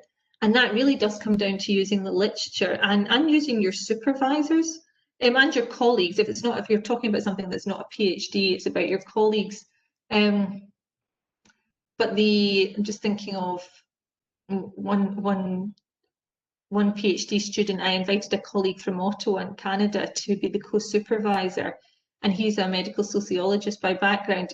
And that was absolutely fascinating because we planned the studies together, but we didn't really do anything other than just have the kind of social constructivist framework. But then when we started looking at the data, that was when we looked at specific theories, modes of ordering. I can't actually remember them. There were several of them, but it was really, that was fun. But we did that sort of on a study by study basis. I'm not sure if that answers your question though. So, you know, come back. Is it? Do you want me to be more specific, or was there something more specific I can help with? Don't want to take too much of the time. Of course, I have plenty of follow-up questions. I think that provides like a general approach that can be taken. And I like the idea of just using the people around you as part of your sounding board and how important that is. Yes, because if you think of your departments, there's a huge amount of collective knowledge. So obviously lots of your pharmacists, but there'll be social anthropology, somebody with a PhD in learning theories. But, you know, lots of people have lots of intelligence, and even just having a coffee with somebody and saying, do you think this is a goer, or can you give me some help here? I've always found that very valuable time. And even if it's not specifically of use immediately, it's there for later reference. I remember a student, we did quite a lot of looking at actor network theory, and then we set it aside, and she came to see me and she went, I've just spent months reading this stuff and it's really complicated, and it is really complicated. And I said, yeah, I know, it kind of feels like you've wasted your time, but honestly, you won't have wasted your time, we will use it. And then the fourth study in her thesis, we went back and we used actor network theory, and she was so pleased that she hadn't wasted that time. But if she hadn't done that reading, we wouldn't have been able to think, actually, do you know, that's where we should be going on this. So no reading is wasted reading, even though it might seem it at the time. Okay, so Dr. Jennifer, we have also a question from Dr. Rula Shami. She's asking, to what extent do editors accept similarity between the author's thesis on a repository and a corresponding manuscript that he is sending for publication?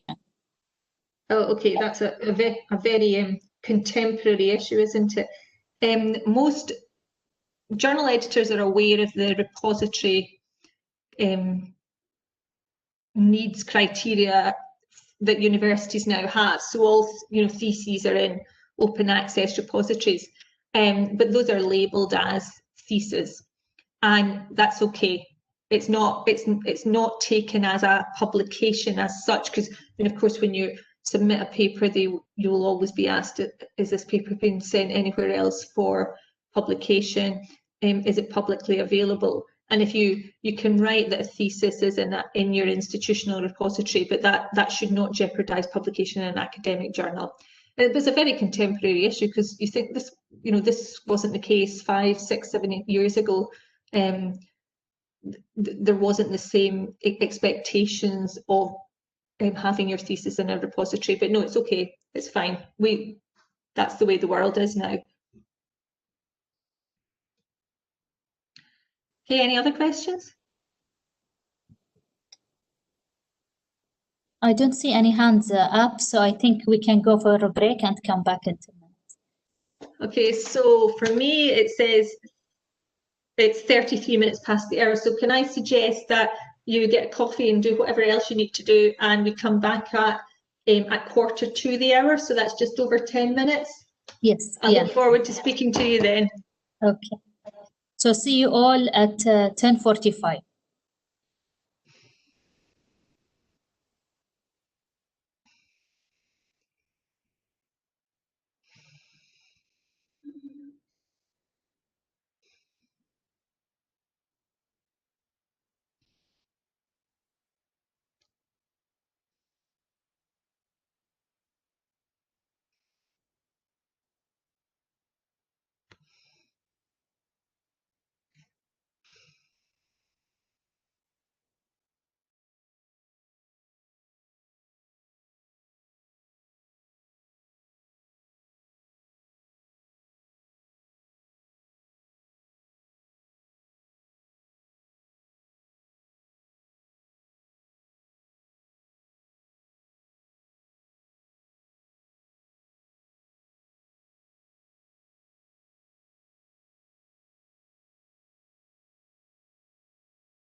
Dr. Jennifer?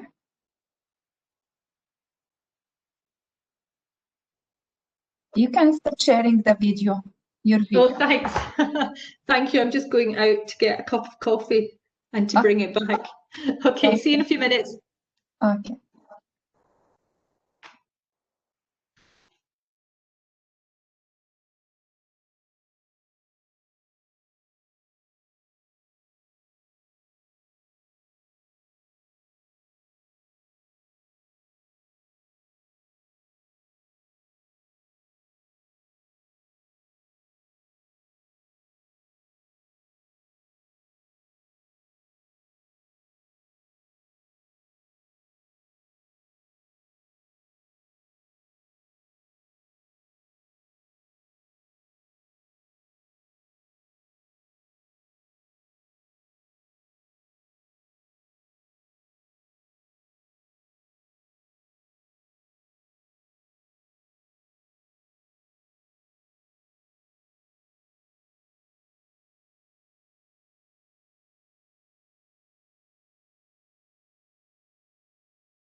Hello again. Hello.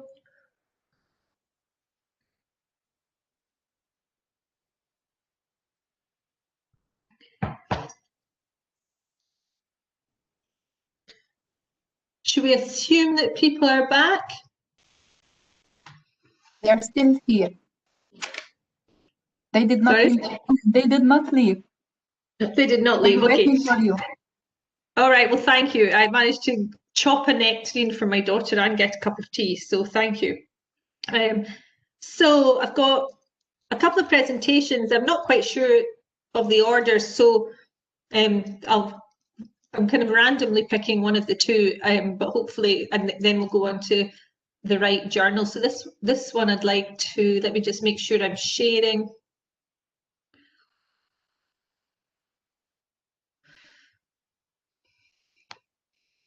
Sorry, let me just start the slideshow. Okay, so this picks up on something that Derek said at the beginning about almost finding your niche and deciding what you want to focus on. What do you want to be known for? And it is important to find a niche. I remember talking to Brian Hodges once, and he said that, you know, people had published better papers than his, but they had kind of published one paper in a field and then disappeared and gone to do something else. Whereas if you can get a program of work, an accumulative program of work, that means that you start getting a reputation as a person who delivers papers or does research on X or Y, you will have more profile. It's also easier in terms of bringing on PhD students and collaborators. You have a theme. And if you look across disciplinary research, everybody works thematically, everybody works programmatically. You have to have a track record to be able to attract funding. So it's the same in educational research.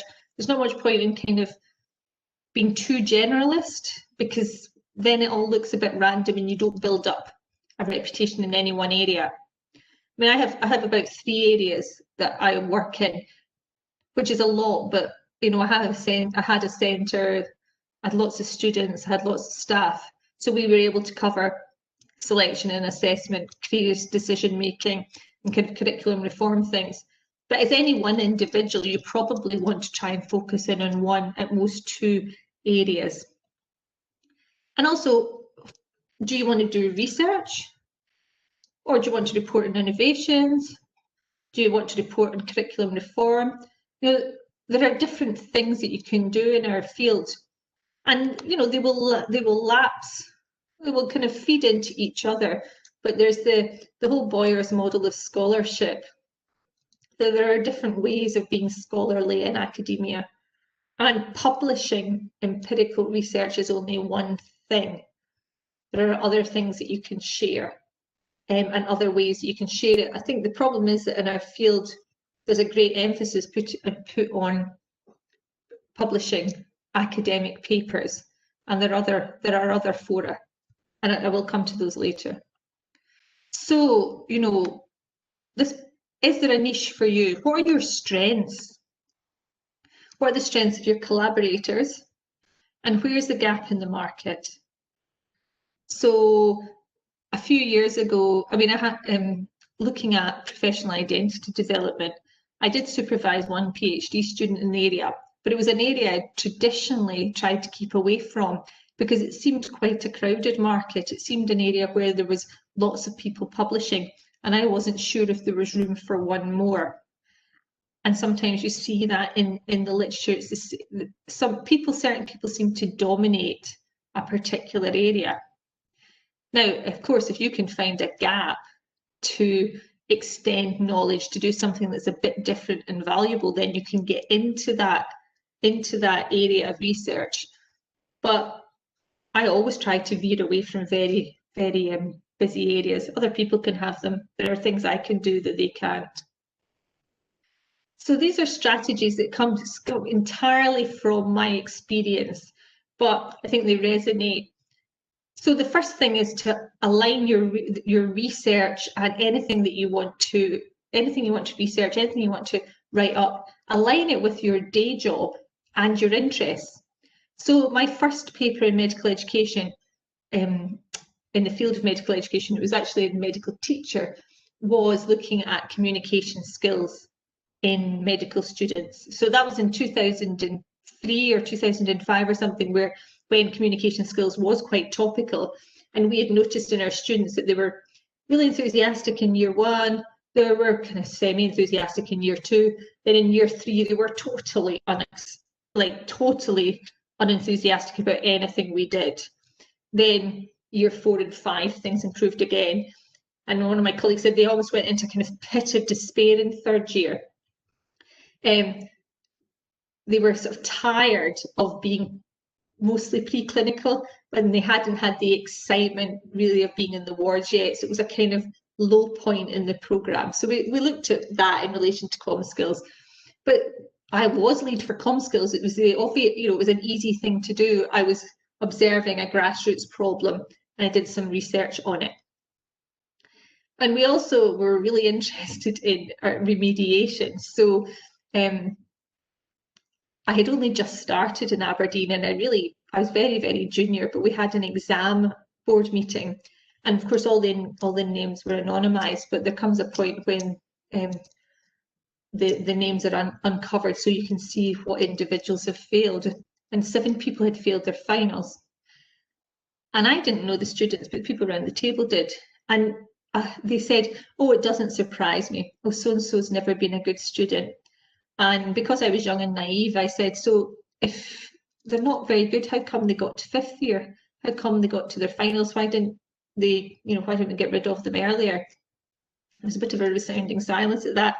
And our then dean said, that's a good question. Let's see what you can find out.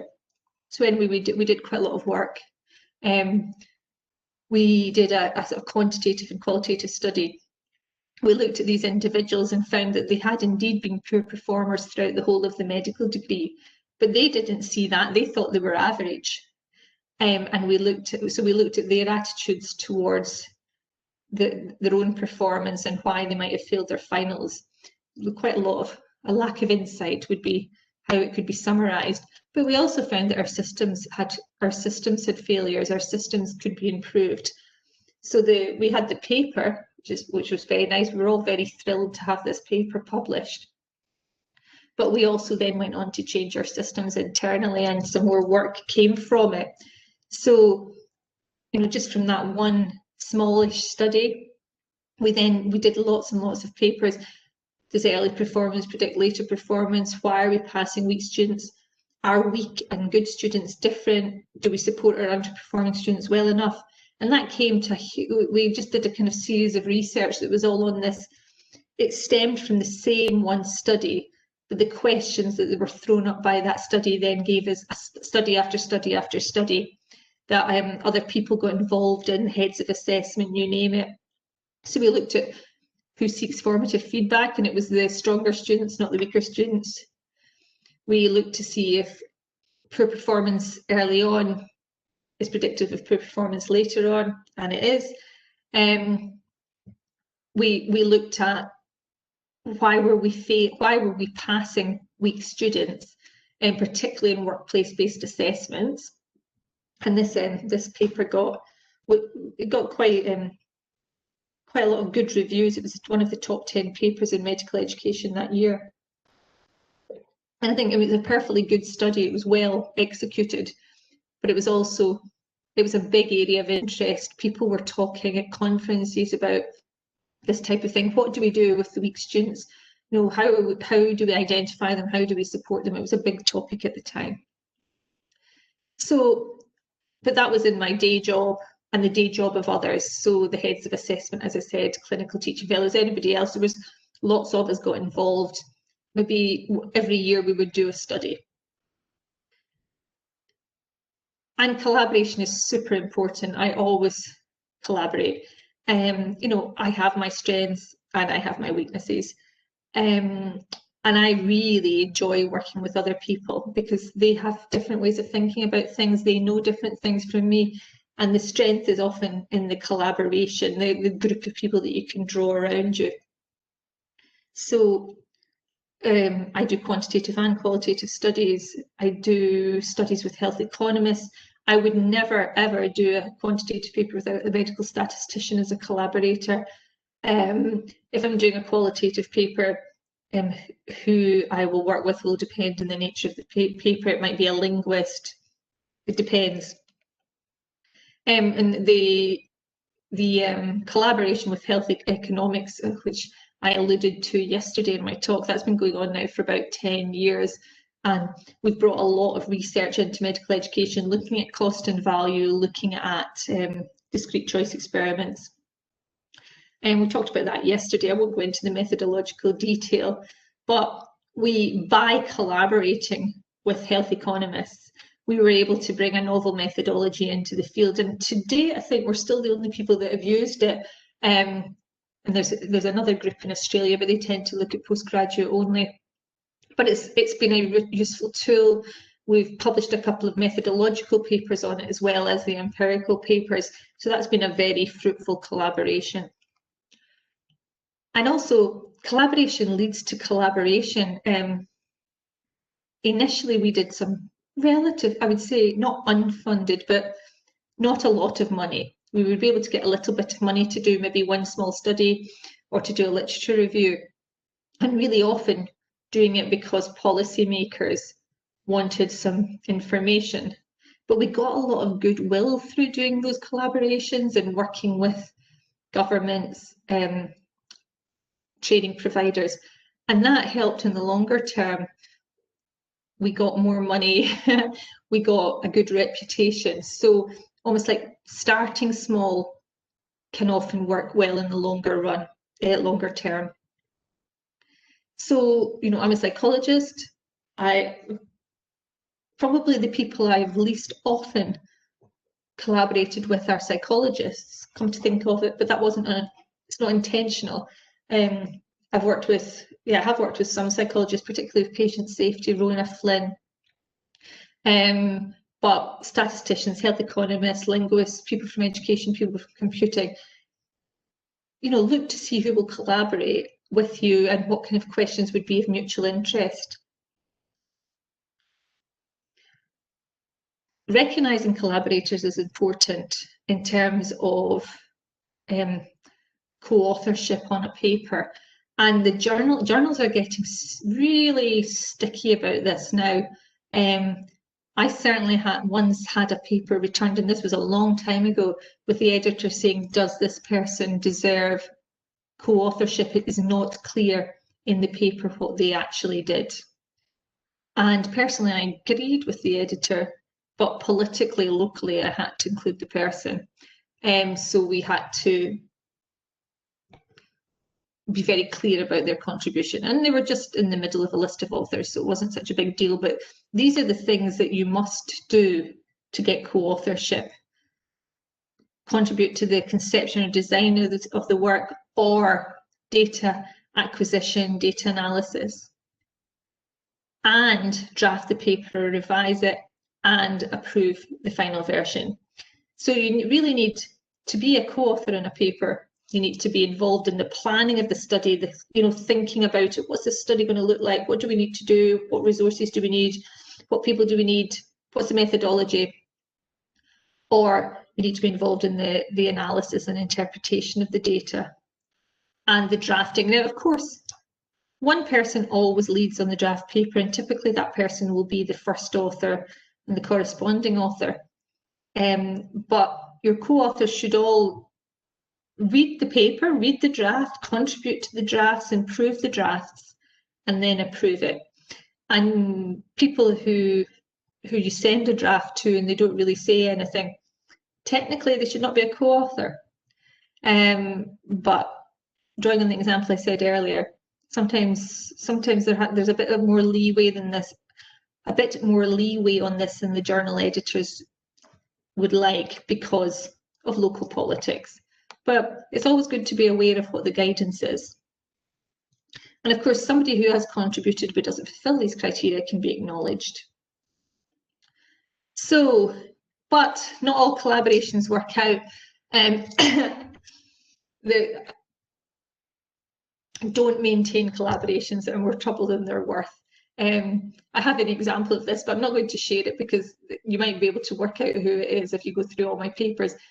But sometimes, you know, people are just hard work to work with, and it is not, you know, it's not worth it. Just move on. Just move on. Sometimes you have to divorce yourself from your collaborators. It is not working out. I hope that's not me you're speaking about, Dr. Cleland. No, it's not. And it was somebody in Aberdeen, but it was a completely different department, and it wasn't a pharmacist. But you know, the world is small, so I'm certainly not naming anyone. So the other thing is moving on from that. It's also about being kind of smart in your focus. As I said earlier, veer away from overcrowded topics. You know, there's no need to be competitive with others. There's plenty of niches. Be politically responsive as you can. I guess I wrote this slide before COVID. And I guess, you know, COVID, we've all been responsive. You know, I think there will be a kind of comeback in that, because we're now flooded with not so good COVID articles. But the political responsiveness, I mean, what I was really thinking about with this was when I started getting involved in medical careers decision making, it was because there was a lot of anxiety nationally about junior doctors taking time out of training. It was a big issue and nobody was really looking at it. So luckily, because my good collaborators, a chap called Peter Johnson and I worked together for many years, we were able to go in and look at this topic that was really of political interest in the UK.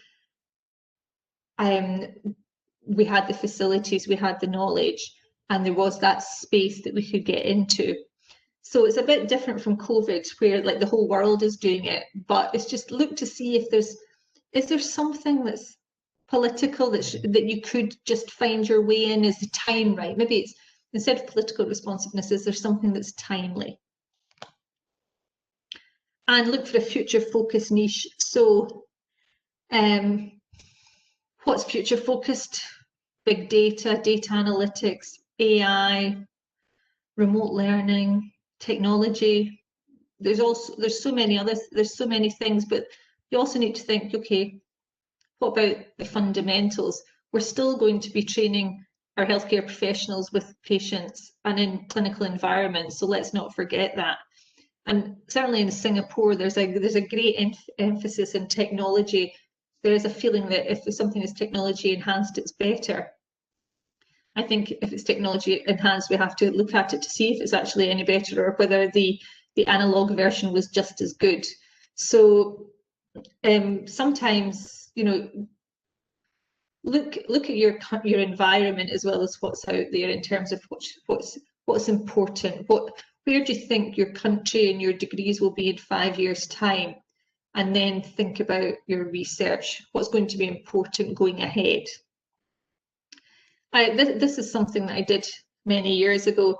The General Medical Council of the UK put out a tender wanting people to apply for funding to do a literature review of selection and widening access to medicine. And I was actually on holiday when the tender came out, but I did some phone calls and got everybody that might have otherwise independently applied for the funding onto my team. You can see the list of names there, and I led the team, and we went to the GMC and we got the money. And the money wasn't a lot, but because it was the General Medical Council, it was prestigious. But that led to so many things. It led to a sort of 10-year programme of work in a really high profile. We were contributing to government reports. We were getting lots of funding to do research, and it all stemmed from that one thing.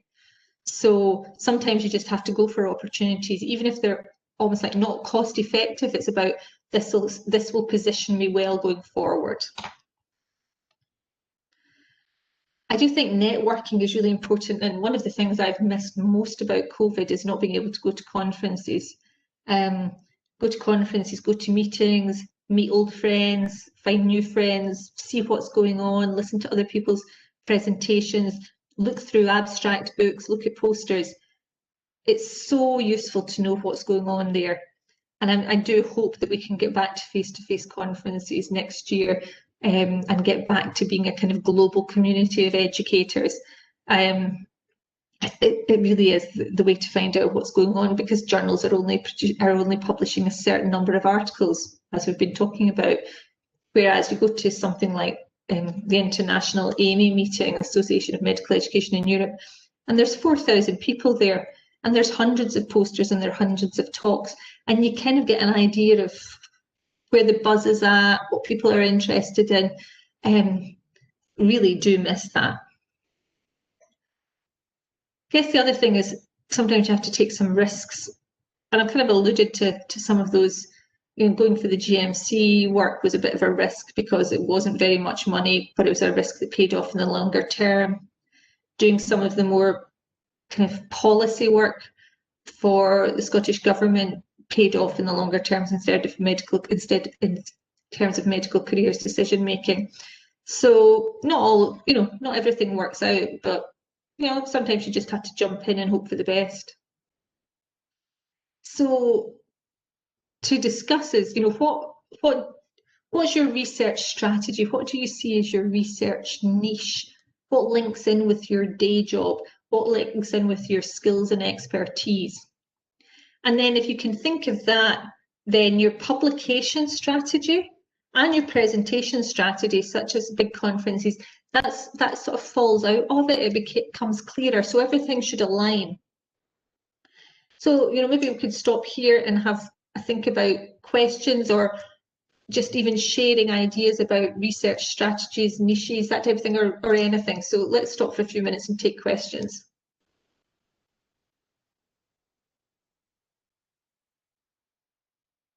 Any questions? Please put your hand on if you have a question.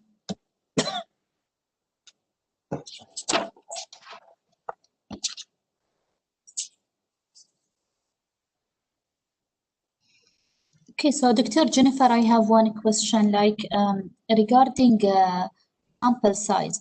I think one of the issues sometimes that we face is either the sample size of the study is small, or, for example, the response rate that we get from study from students. So do you have any tips to go around this problem? Yeah. Okay, so sample size is often dictated by the number of students we have on a program.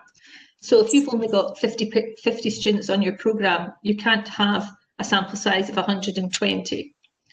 What you could do is do a cluster study and try to bring in other collaborators and do your study across multiple sites, so you can have more participants, say it's a survey.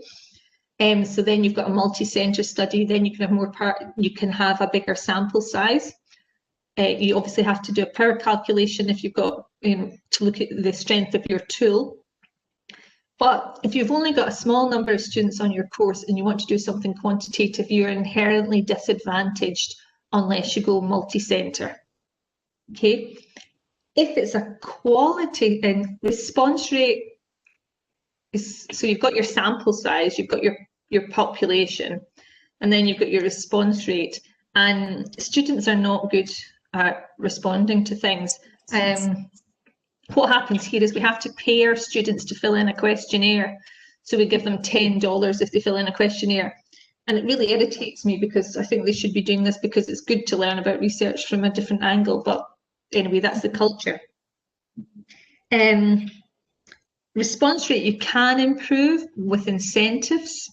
Sometimes that's not wholly ethical. We've been trying to set up internal competitions for response rates in it's actually our course evaluation forms. So our students are in 4 houses. These are for their kind of social activities. They're not for their academic activities.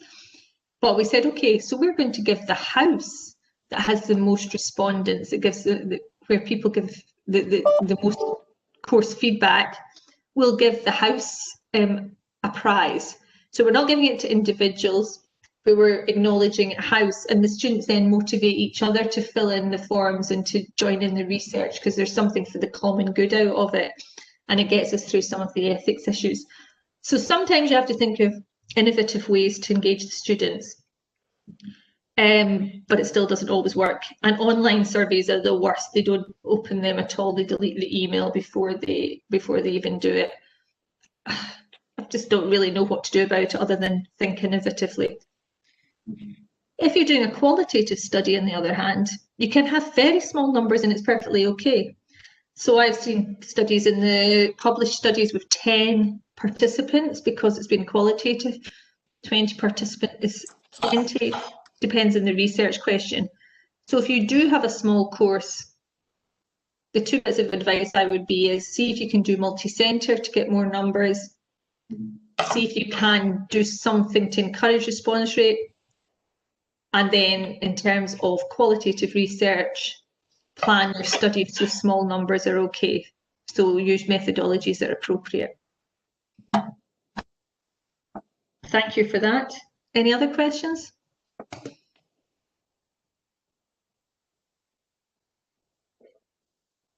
Yeah, actually you touched on, Dr. Jennifer, about the ethical issues. Like ethical concerns can be important, especially since many of our students will end up being our research participants. So I think addressing the ethical part is very important. And I think in one of the papers that talk about, rejection and the rules of rejection, they highlight that a substantial percentage of papers are actually being rejected due to ethical concerns. So based on your experience as a reviewer and editor, to what extent do you see these type of rejections that are based on ethical concerns? Okay, so with any study I review, or indeed any study I write, I will add a section on ethics.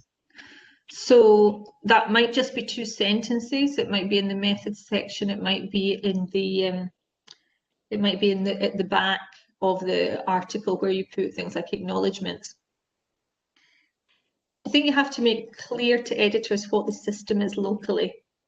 So, for example, in both Scotland and Singapore, if I want to do a study with medical students, I have to get internal ethics permission. So there's an institutional body. In Aberdeen, it was the College of Life Sciences and Medicine had a specific ethics board. And actually it's similar in LKC medicine. So we had to go through that process unless our study was exempt, and there was very clear guidance as to what was exempt and what wasn't. So you still had to submit a form to the ethics committee using their they have a pre-organized form, and still submit information, and then they will write back to me saying you do not need ethics or you do need ethics. And if your ethics committee write back saying because of the nature of your study and our system you do not need ethics, then you can send that to the journal editor, or you can make reference to it in your paper. Where there are no ethical processes, where there's no internal ethics committees, for example, I think that you have to be very, very careful to follow kind of international practices and set that out. So, I mean, maybe could somebody tell me what is the system for you locally? Yes, actually, in Qatar University, we have an institutional IRB form that reviews and either, exempt, expedite, or go for a full board review for every application. But I mean, in terms of rejections, like what percentage of papers you would reject due to incompliance with ethics? Very few. I mean, I think we've had a couple of papers where we've gone back to the authors and said, look, we're not clear what the ethical situation was here, so please can you tell us more? Have you got an internal IRB? Did you get permission from them? Do you have evidence of this? And it's been that the authors have just actually forgotten to put sufficient information in. But if the study is good, that will not be what it's rejected on initially. Now, if we think that they have been unethical, yes, But typically we would follow up, we would ask for more information first.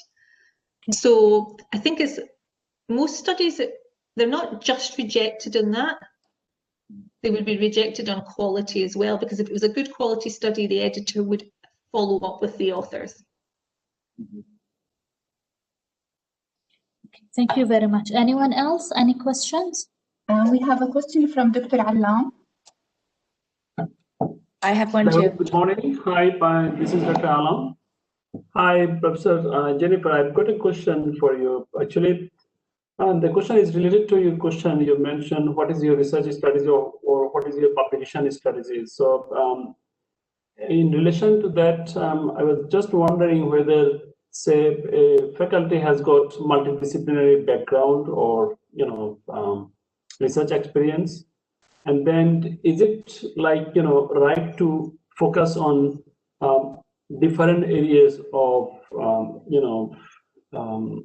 interest in terms of publication? Because say someone has got a specific background, like statistician or epidemiology, but they can explore on other relevant health policy or health economics. Is it right to explore in different areas when they publish in terms of, say, career progression or career development, or it is better to focus on a specific area, on a specific research program rather than on wider spectrum? Okay, can I just explore that a little bit further? Do you mean sending papers to different types of journals, say health economics journals and education journals and something else journals, or is it? Well, to some extent it is related, but what actually I wanted to know whether in terms of your publication, in terms of your research, I mean, is it better to focus on a specific program or rather than related different programs which you can actually, or we can actually explore because of our say background or knowledge, like in terms of. Carry on, sorry. Is that clear what I was asking? Yes, it is, thank you. It goes back to, I think, what I was saying about programmatic research. So you need to, it is better to focus your efforts on, maybe one main topic. So maybe it could be assessment or workplace-based assessment or written assessment or clinical assessment, or it might be simulation. It doesn't, but those areas you can be quite broad within that area. So, but be seen to be publishing a lot on a broad theme. So like the example I gave earlier about where we started our programme of research at Aberdeen, looking at, why some final years had failed. So our overarching programme of research would have been an assessment. But within that, we had a lot of papers on remediation, we had papers on feedback, on student support, on predicting performance, and we had a real mix of qualitative and quantitative. But the framework was there that it was about assessment, but with a kind of focus on underperformance. And I was, that was quite clear in my CV. It was quite clear when I was, going for promotion that this was what I was focusing on. But sometimes it wasn't me that was leading the papers, it was other people. So we were kind of branching off. If you think of your research program as the trunk of a tree, you'll have collaborators, and maybe there's a little bit of that you go down one branch, or one person goes down one branch and somebody else goes down another branch. So you're still the same tree, but there's little niches, there's little branching offs, and every study leads to other questions. But try to stay within kind of one broad area, or you'll be kind of like an academic butterfly. Thank you. That makes sense. Yeah, thank you very much. Any other questions? I have one. Fine for me. Am I free to speak? Hi, Jennifer. I've got a question. as you said, the medical education journals tend to be predominantly based in North America and Europe, and they tend to focus in these regions as well. And many of them also tend to be international. But things that I'm doing, like establishing behavioral science programs, medicine in the arts, utilizing SJTs, are all new to the region.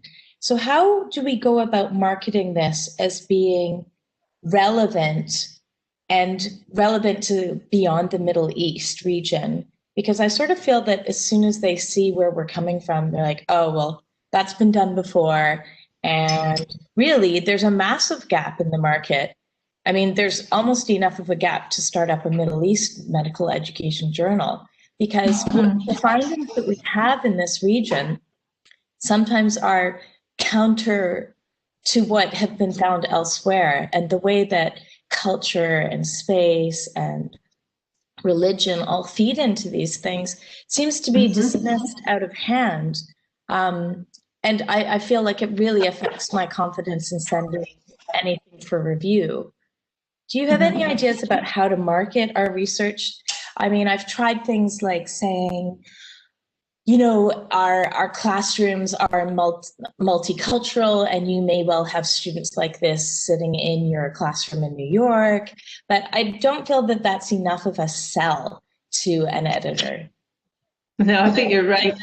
Do you know, it's really interesting, and given that your background, I think you'll get this. We're just writing at a couple of colleagues and I, Rachel Ellaway and myself and somebody else from Canada, are just writing an article on case study research.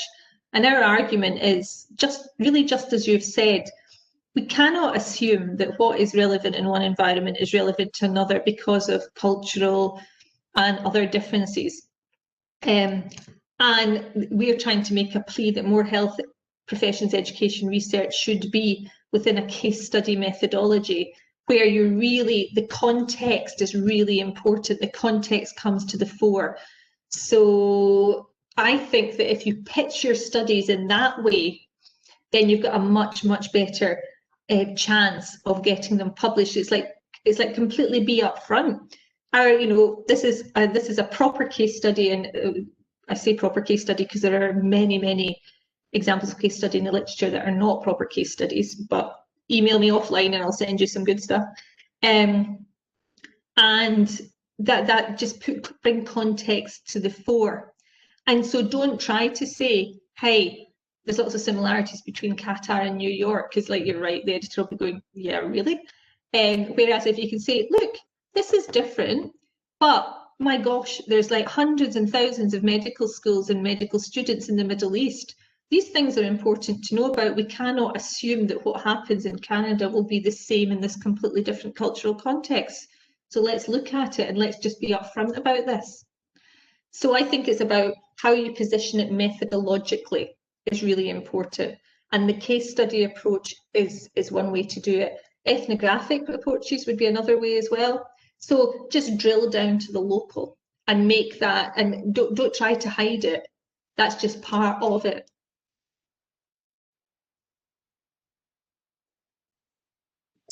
Thank you. And I have one more question about sort of the research that I did at Cornell, or the research that I've done at Qatar University, especially if it's ethnographic. How important would it be to sort of keep the name of the institution confidential? Because it's such a small place. In the past, I've written about a small country in the Middle East. Is that necessary? Oh, that's so interesting, because we did some qualitative work where we talked about a medium-sized medical school in the north of Scotland. You know, like it doesn't take a rocket scientist to work out it was Aberdeen. But we were trying to be relatively subtle because what we were reporting wasn't wholly positive. And of course, then 2 of the 3 authors were based at the University of Aberdeen, so it was pretty flipping obvious where it was. But I think you just have to just be a bit subtle. I mean, what you're saying, a small country, maybe X number of medical schools, or pharmacy schools or whatever it is, the students tend to be from these backgrounds. We don't have a lot of international students, or we do have a lot of international students. Just kind of put down the facts, but yeah, maybe a little bit of subtlety doesn't do any harm, but your colleagues will all know, and everybody that's in the Middle East will know, but you know, do what you can. Thank you. We have a question from Dr. Banan. Yes. Thank you, Dr. Jennifer, for a very productive session. And I'm very interested about what you have mentioned about the establishing a niche. And I think this is very important, especially for a novice researcher. Sometimes as a novice researcher, for me, for example, I have exerted, I have a lot of expertise and skills in a certain area during my PhD, which I was really, which is, for example, as I told you, learning theories. And I was aiming and hoping that I would continue in this direction after I come back to my to the academia. But you know, when you are conducting research in the academia, you need to have collaborators, and you need to have people who are interested and who have the same level of knowledge and expertise also in this area.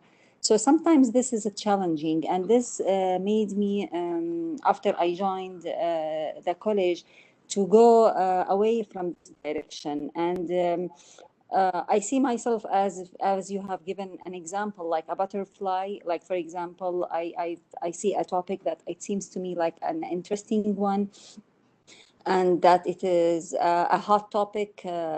Maybe it will be a hot one in our institution to investigate. Something like, for example, I see in a conference or I read an article about it and I feel that this is really interesting. Sometimes it's the collaborator interest.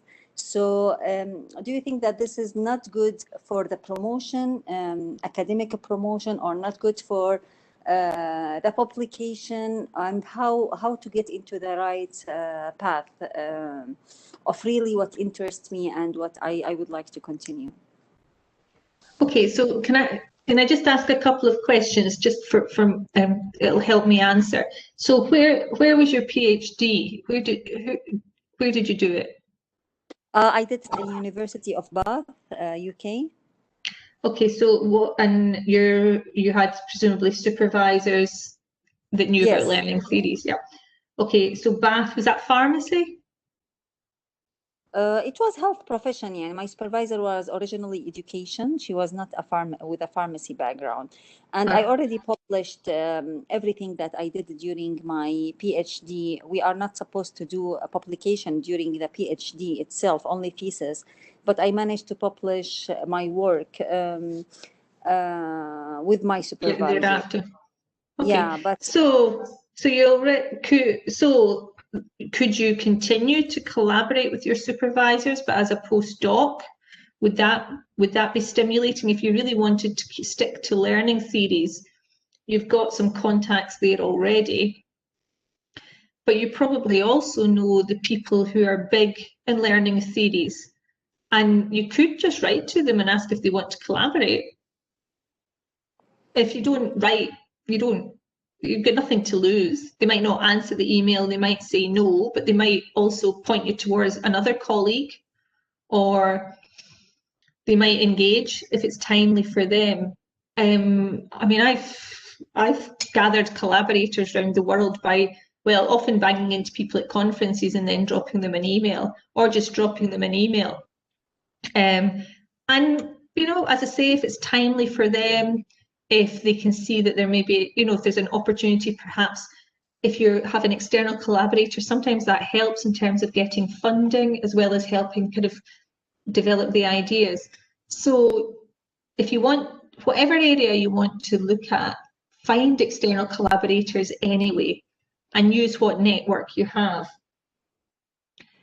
And so that would be one sort of piece of advice. The other piece of advice, which is kind of that you're kind of new to health professions education. Well, you're not that new, you've got a PhD, but that sort of academic butterfly thing, I don't think that's a disaster in the first few years postdoc.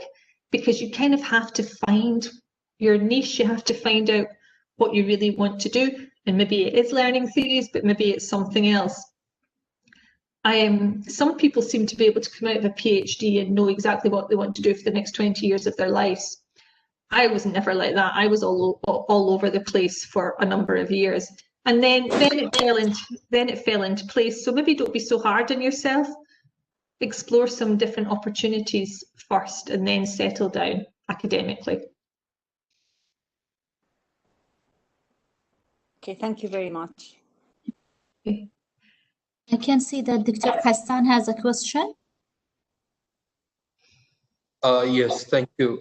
Thank you, Jennifer. It's wonderful to listen to you and learn from other colleagues as well and from your experiences. I was just wondering, what's your opinion about,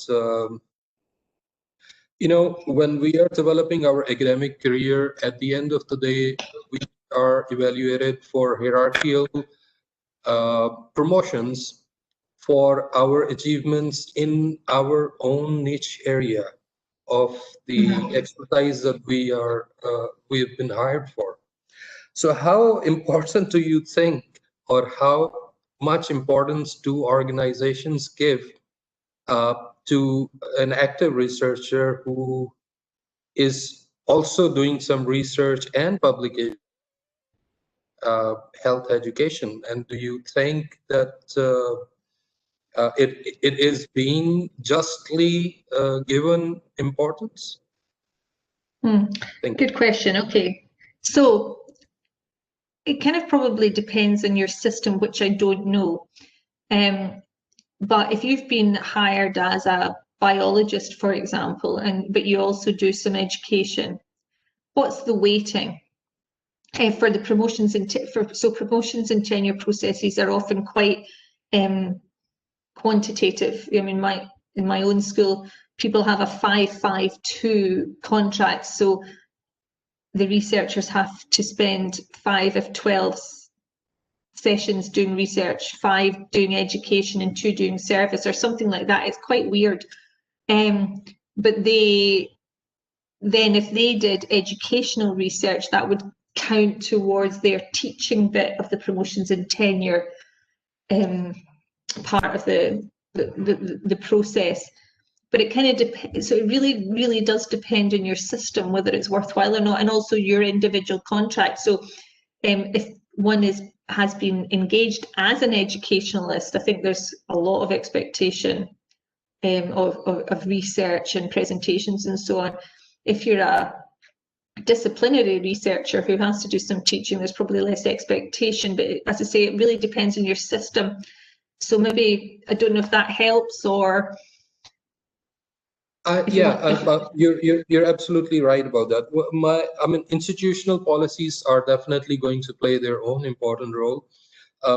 My actual query or concern is more about the refereeing of the applications when we apply for promotions, for example, from assistant to associate or associate to professor especially.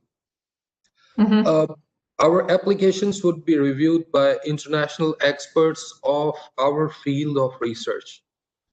Yeah. So do you think that there should be separate? I don't know.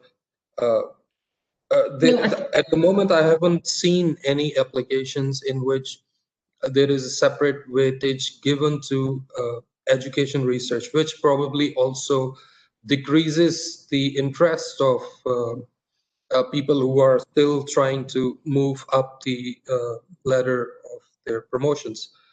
So yeah, it is subjective. You have very rightly said that it would depend upon the institutional policy, but at the end of the day, the university is going to take the comments of the international reviewers who are expert of my field, and I don't know how much importance do they give. I know. Okay, I see what you're saying now. I think that when you're making your case for promotion and tenure, whatever level you're going for, presumably you have to do a covering letter, or you have to set out all your achievements. I would be very careful in that document to say, while the main body of my research is whatever, disciplinary research, my second strand is education. This fits in with my teaching roles, my teaching leadership. It's in this area.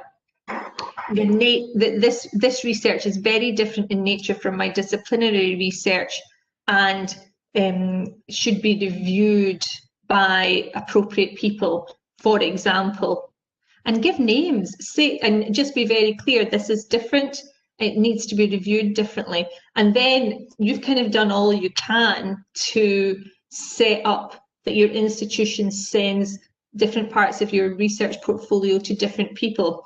Because, you know, if my research was sent to somebody who was a psychologist, they wouldn't make head nor tail of it, even though I'm a psychologist. But if it goes to other people in health professions education, they would get it. So I think it's kind of your responsibility to write the documents in such a way to help the people who are leading the promotion and tenures processes, because this might be new for them too. And in a lot of institutions now, there would be a research track and a teaching and scholarship track. But even where there are both parallel tracks, the teaching and scholarship is newer, and there's often a bit of confusion. So it's about educating, preparing, setting things out, using whatever means you can, and then things will change over time. But that would be what I would advise, and suggest referees. Thank you so much. Thank you. Any other questions?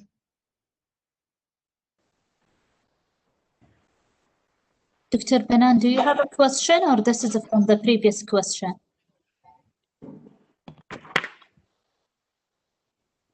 Yeah, it's only the previous one. Thank you very much. I'll raise my hand. Thank you. Okay, what I'm going to do then is, sorry, that was just a closing slide. I've got another bit of a mini slide set. There's one we're not going to have time to go through, but that's okay. The right journal. This might be of interest to you given the questions that you've been asking. Can everyone see that? Yes. Okay. And this links in with a lot of things that you've been raising about the right journal and being rejected from journals. Never a good thing. Never makes your day. I mean, I think in the last week I've had one paper accepted with some minor revisions and one editorial rejected, which is a whole other story. And the day of the rejection, I was in a very bad mood that evening. So, you know, even with, you know, my 200 publications, etc., I do still get rejected, and I still find it hard to manage. So it never really changes. So let's have a think. What do you want to publish? What journal would be interested in? Who do you want to read your research? And this is important. You're actually trying to find the sweet spot with all those three sets of questions. So what do you want to publish? Is it about research? Is it, you know, your fabulously planned empirical research that's aiming to build an existing knowledge, that's going to add to the literature, etc., the kind of thing that we've been talking about? Is it an evaluation, a kind of local question of interest, or is it something about describing a new innovation, preferably not COVID related, as we've talked about? So is it research, is it evaluation, is it innovation? Those are really quite different things. And you might not necessarily have to go to different journals, but you might have to go to different papers within different categories within journals. And I'll give you some examples later. So who's your audience? Do you want to publish your research in a disciplinary journal, like anesthesiology? Is your paper about training anaesthetic trainees? So actually, the education section of the British Journal of Anesthesiology may actually be interested. Or is it for the Journal of Surgical Education? Who do you want to be reading it? Is it your colleagues in your discipline? Or is it a healthcare education professional audience? Is it people just nationally, or is it internationally? what open access do you want traditional? There's all these things that you need to think about. Who do you want to read your paper? Who will be interested in your paper? So I'm going to just flash up 4 papers just to give you an idea of how journals differ. So these are four papers I'm going to flash up that are all about feedback, but they're all very different. So this is the effect of multi-source feedback in resident communication skills and professionalism, a randomized controlled trial. Then you've got giving feedback in clinical settings, so a teaching rounds, British Medical Journal. Much more of a chatty article. So you've got your randomized controlled trial, setting out things the way you do for RCTs, you know, was it blinded, was it double blinded, were people randomized, all these things that are of importance. Very scientific, very quantitative. This one, chatty. How should you be doing this when you've got your residents sitting in front of you or your students in a clinical environment? You know, how do you do it? Handy hints. Then you've got this enormous paper, if you look at the top right-hand corner, page 81 to page 112. So that is 31 pages. I mean, that's an enormous paper. That's not going to get published in a healthcare professions education journal. This is in an education journal. But actually, if you're interested in feedback, it's a brilliant paper, covers everything. Then you've got a state of the science and effective feedback in health professions education, which it's a bit small, but I think that it's a bit of a literature review, a sort of scoping review or a narrative review, where the author puts forward a new way of thinking about things. And that's a medical education paper. So 4 papers in feedback, but even just looking at the front pages, you can see that they're pitched differently. They're also very different, as I alluded to, in terms of length. So your British Medical Journal articles under 4,000 words, your review, the 31-page review, is nearly 12,000 words. Heck, that's practically a thesis, if you ask me. The first one, which is the Archives of Paediatric and Adolescent Medicine, that's under 4, medical education under 4. So the kind of more clinical journals and med ed are quite sort of scientific journal type length, just under 4,000 words. Whereas your education journal, well, you can write and write and write. I don't know if I would know how to write a 12,000 word paper. I'm so conditioned to write a 4,000 word paper, I wouldn't know what to do with all those extra words. So they're very different in length. They're very different also in the number of references. The BMJ one's got about 21 references, the Med Ed one about 50, but the education one, my gosh, 150 references. So very different. I think if I submitted a paper to medical education with 150 references, the editor would be coming back going, can you get rid of half of those? Thank you.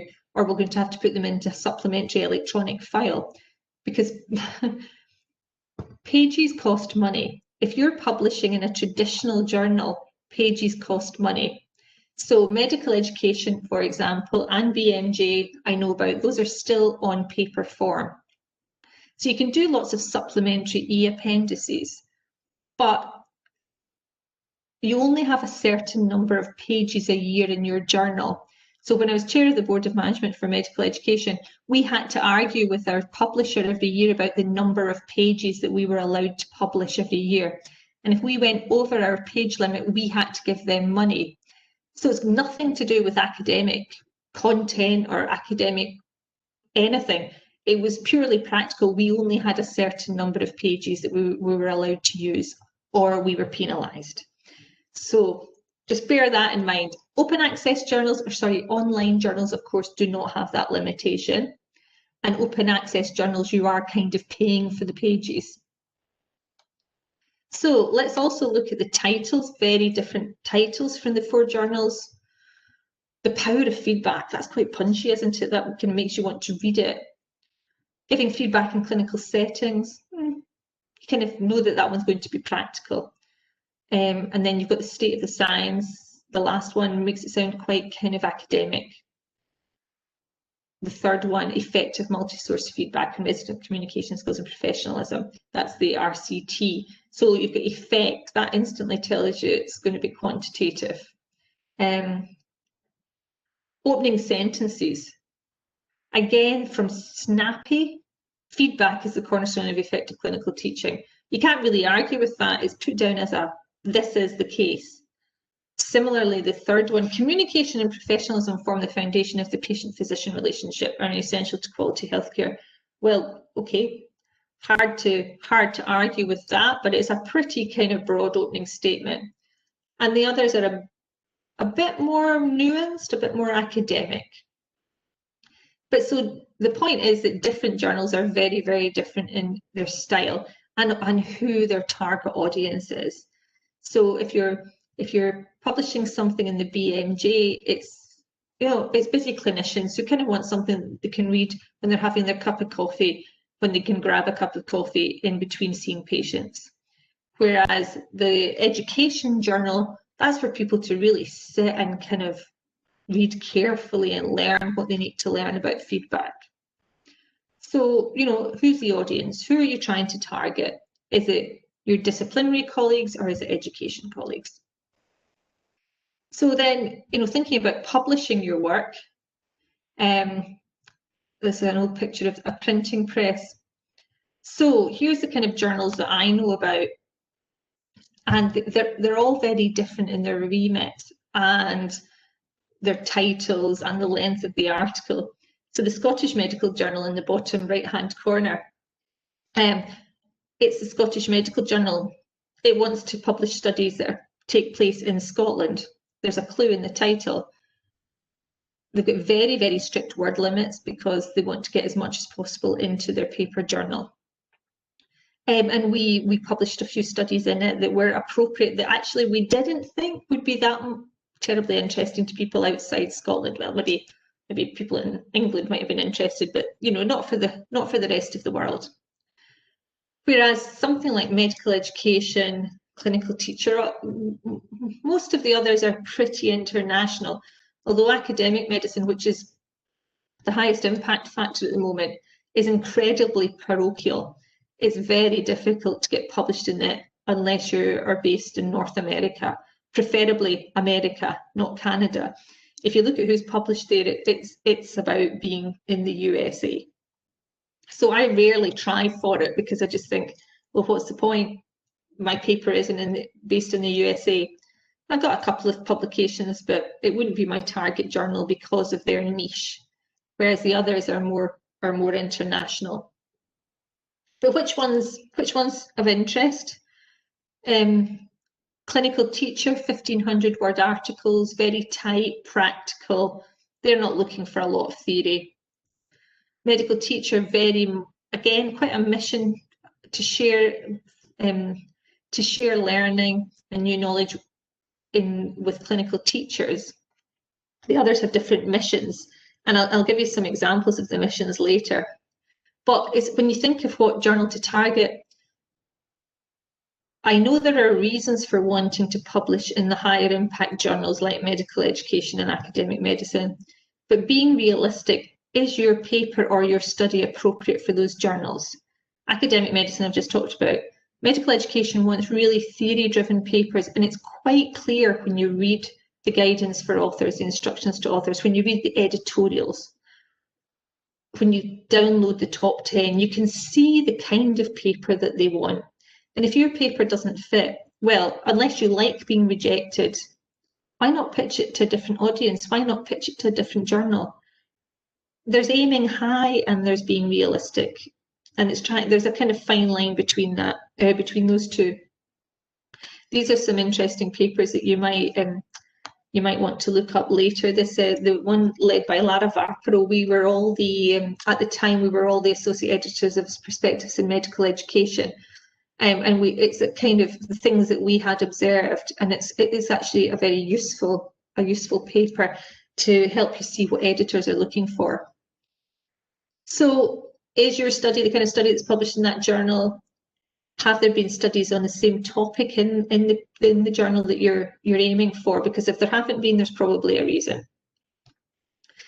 So here's the journal missions.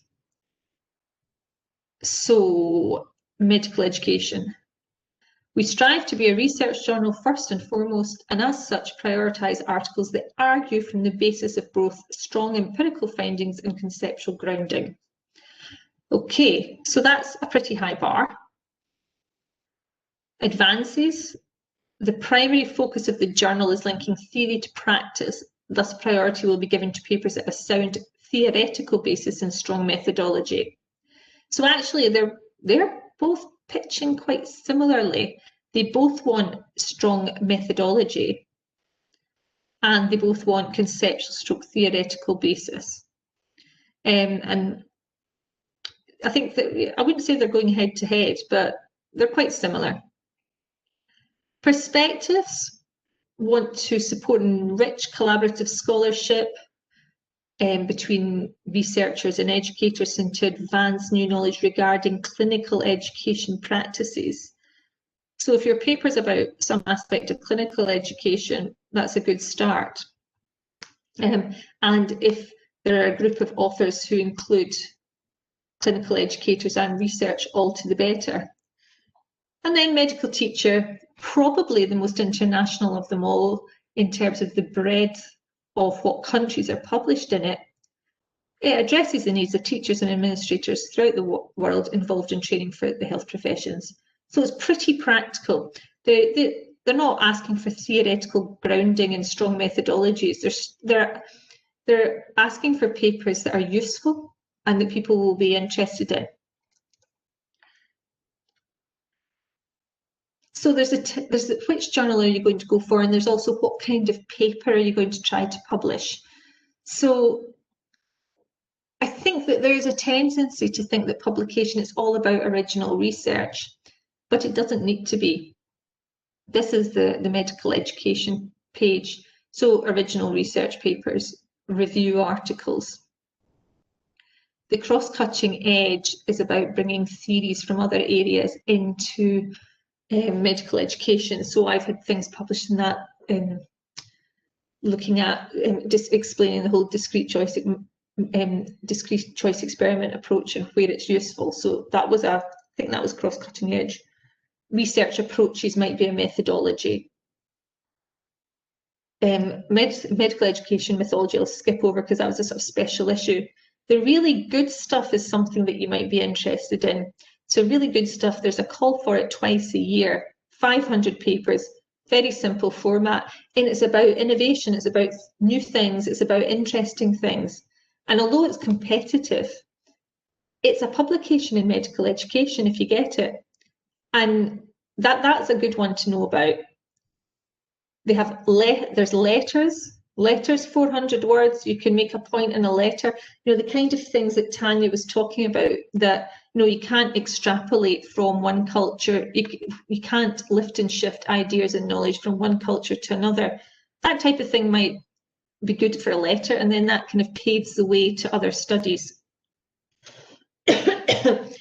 Commentaries do tend to be invited, but you can also approach the editor and ask if they'd be interested in an editorial, a commentary about something. And when I say is about specifics, so we've had, when I say fairness, when I say diversity, other people have had, when I say gamification, these are short articles, but they're quite fun to write. Then we've got perspectives, again, yes, original articles, review articles, but they've got some quite interesting little articles like show and tell. That's a kind of reporting innovations. Eye openers, again, we did something that was surprising. Healthcare in the arts, something that's cross-cutting with humanities. Replication studies, we replicated something but in a different context and found a different result. So look beyond original articles and see what else a journal offers and think, actually, would one of these categories fit what I've got or what I'd like to do better than the original articles? Okay. So it's not just about the journal, it's also about the type of papers that they publish. So as I've really just gone through those. Medical teacher also has personal views, how we did, and around the world. So there's lots and lots of other options that are a study. Peer review we've talked about. It's a good way to get insider information. The other advantages of peer reviewing. Sorry, this is an awfully wordy slide. I do think we've talked about intelligence, but it does improve your own writing. It's reading how other people write things is helpful. You get pub-ons, boosting your career. You're thanked as a reviewer. You get certificates. You get pub-ons. You can include it on your promotion and tenure application, on your resume, and it is something that promotion and tenure committees expect you to do. And you learn things as a reviewer. You might then, if you're good, and you know, it brings you to editors' attention. Maybe eventually you'll become considered for the editorial board. So I've got a few slides on submitting your paper, but I'm actually going to stop now because you can read those in your own time. It's 5 to 5, and I'm very happy to go over time, but let's stop with the slides and take some questions.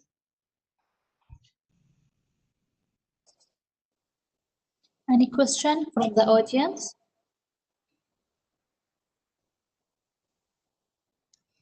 Actually,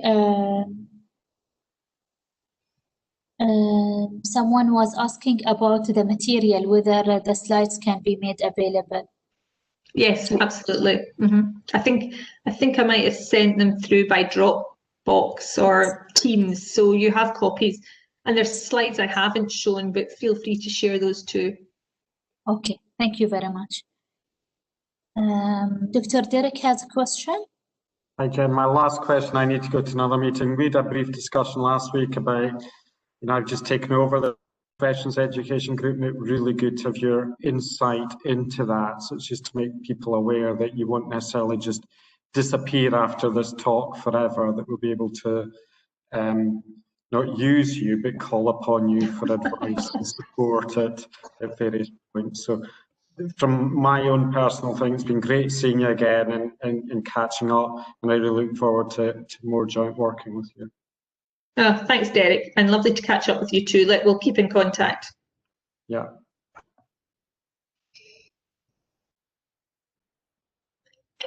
Okay, so from my side, I'd like to thank you very much, Dr. Jennifer, for being with us today.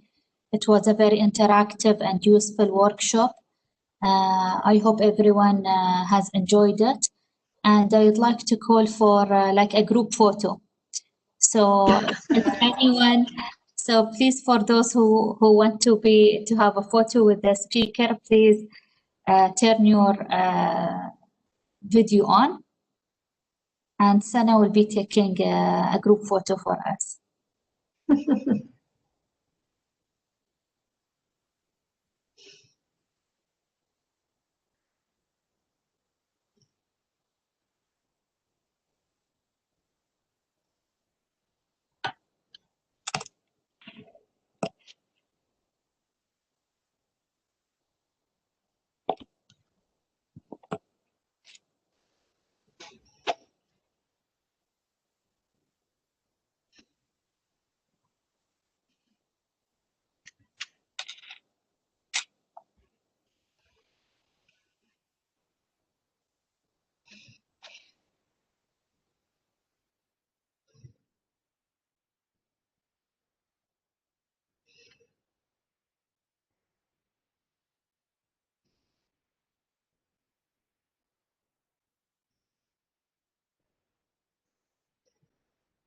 So, Dr. Mona, your video is not clear.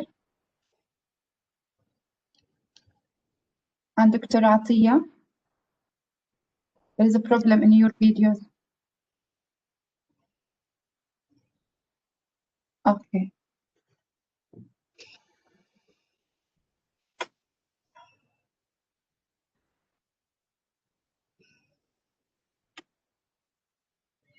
One more one.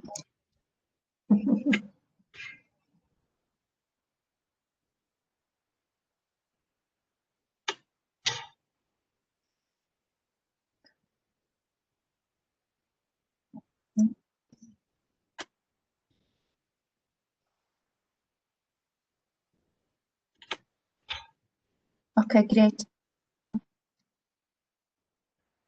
Okay, thanks everybody, and thank you for your great questions. All right, thanks. Thanks, Jennifer. Have a good day. Bye-bye.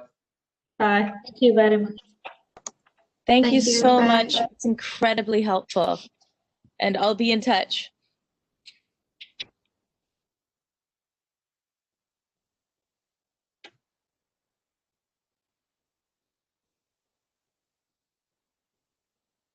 Thank you everyone for attending today's workshop, and inshallah we will be sending out the slides to all attendees. Thank you very much. And thank you, Sana, for being with us today, and Mr. Shuja, and thank you also, Jill Hart, for all the efforts in organizing this. Most Thank you. Thank you. very well. Thank you. Well done, Dr. Mashoel. Thanks for moderating this session. Thank you. Bye, everyone. Thank you.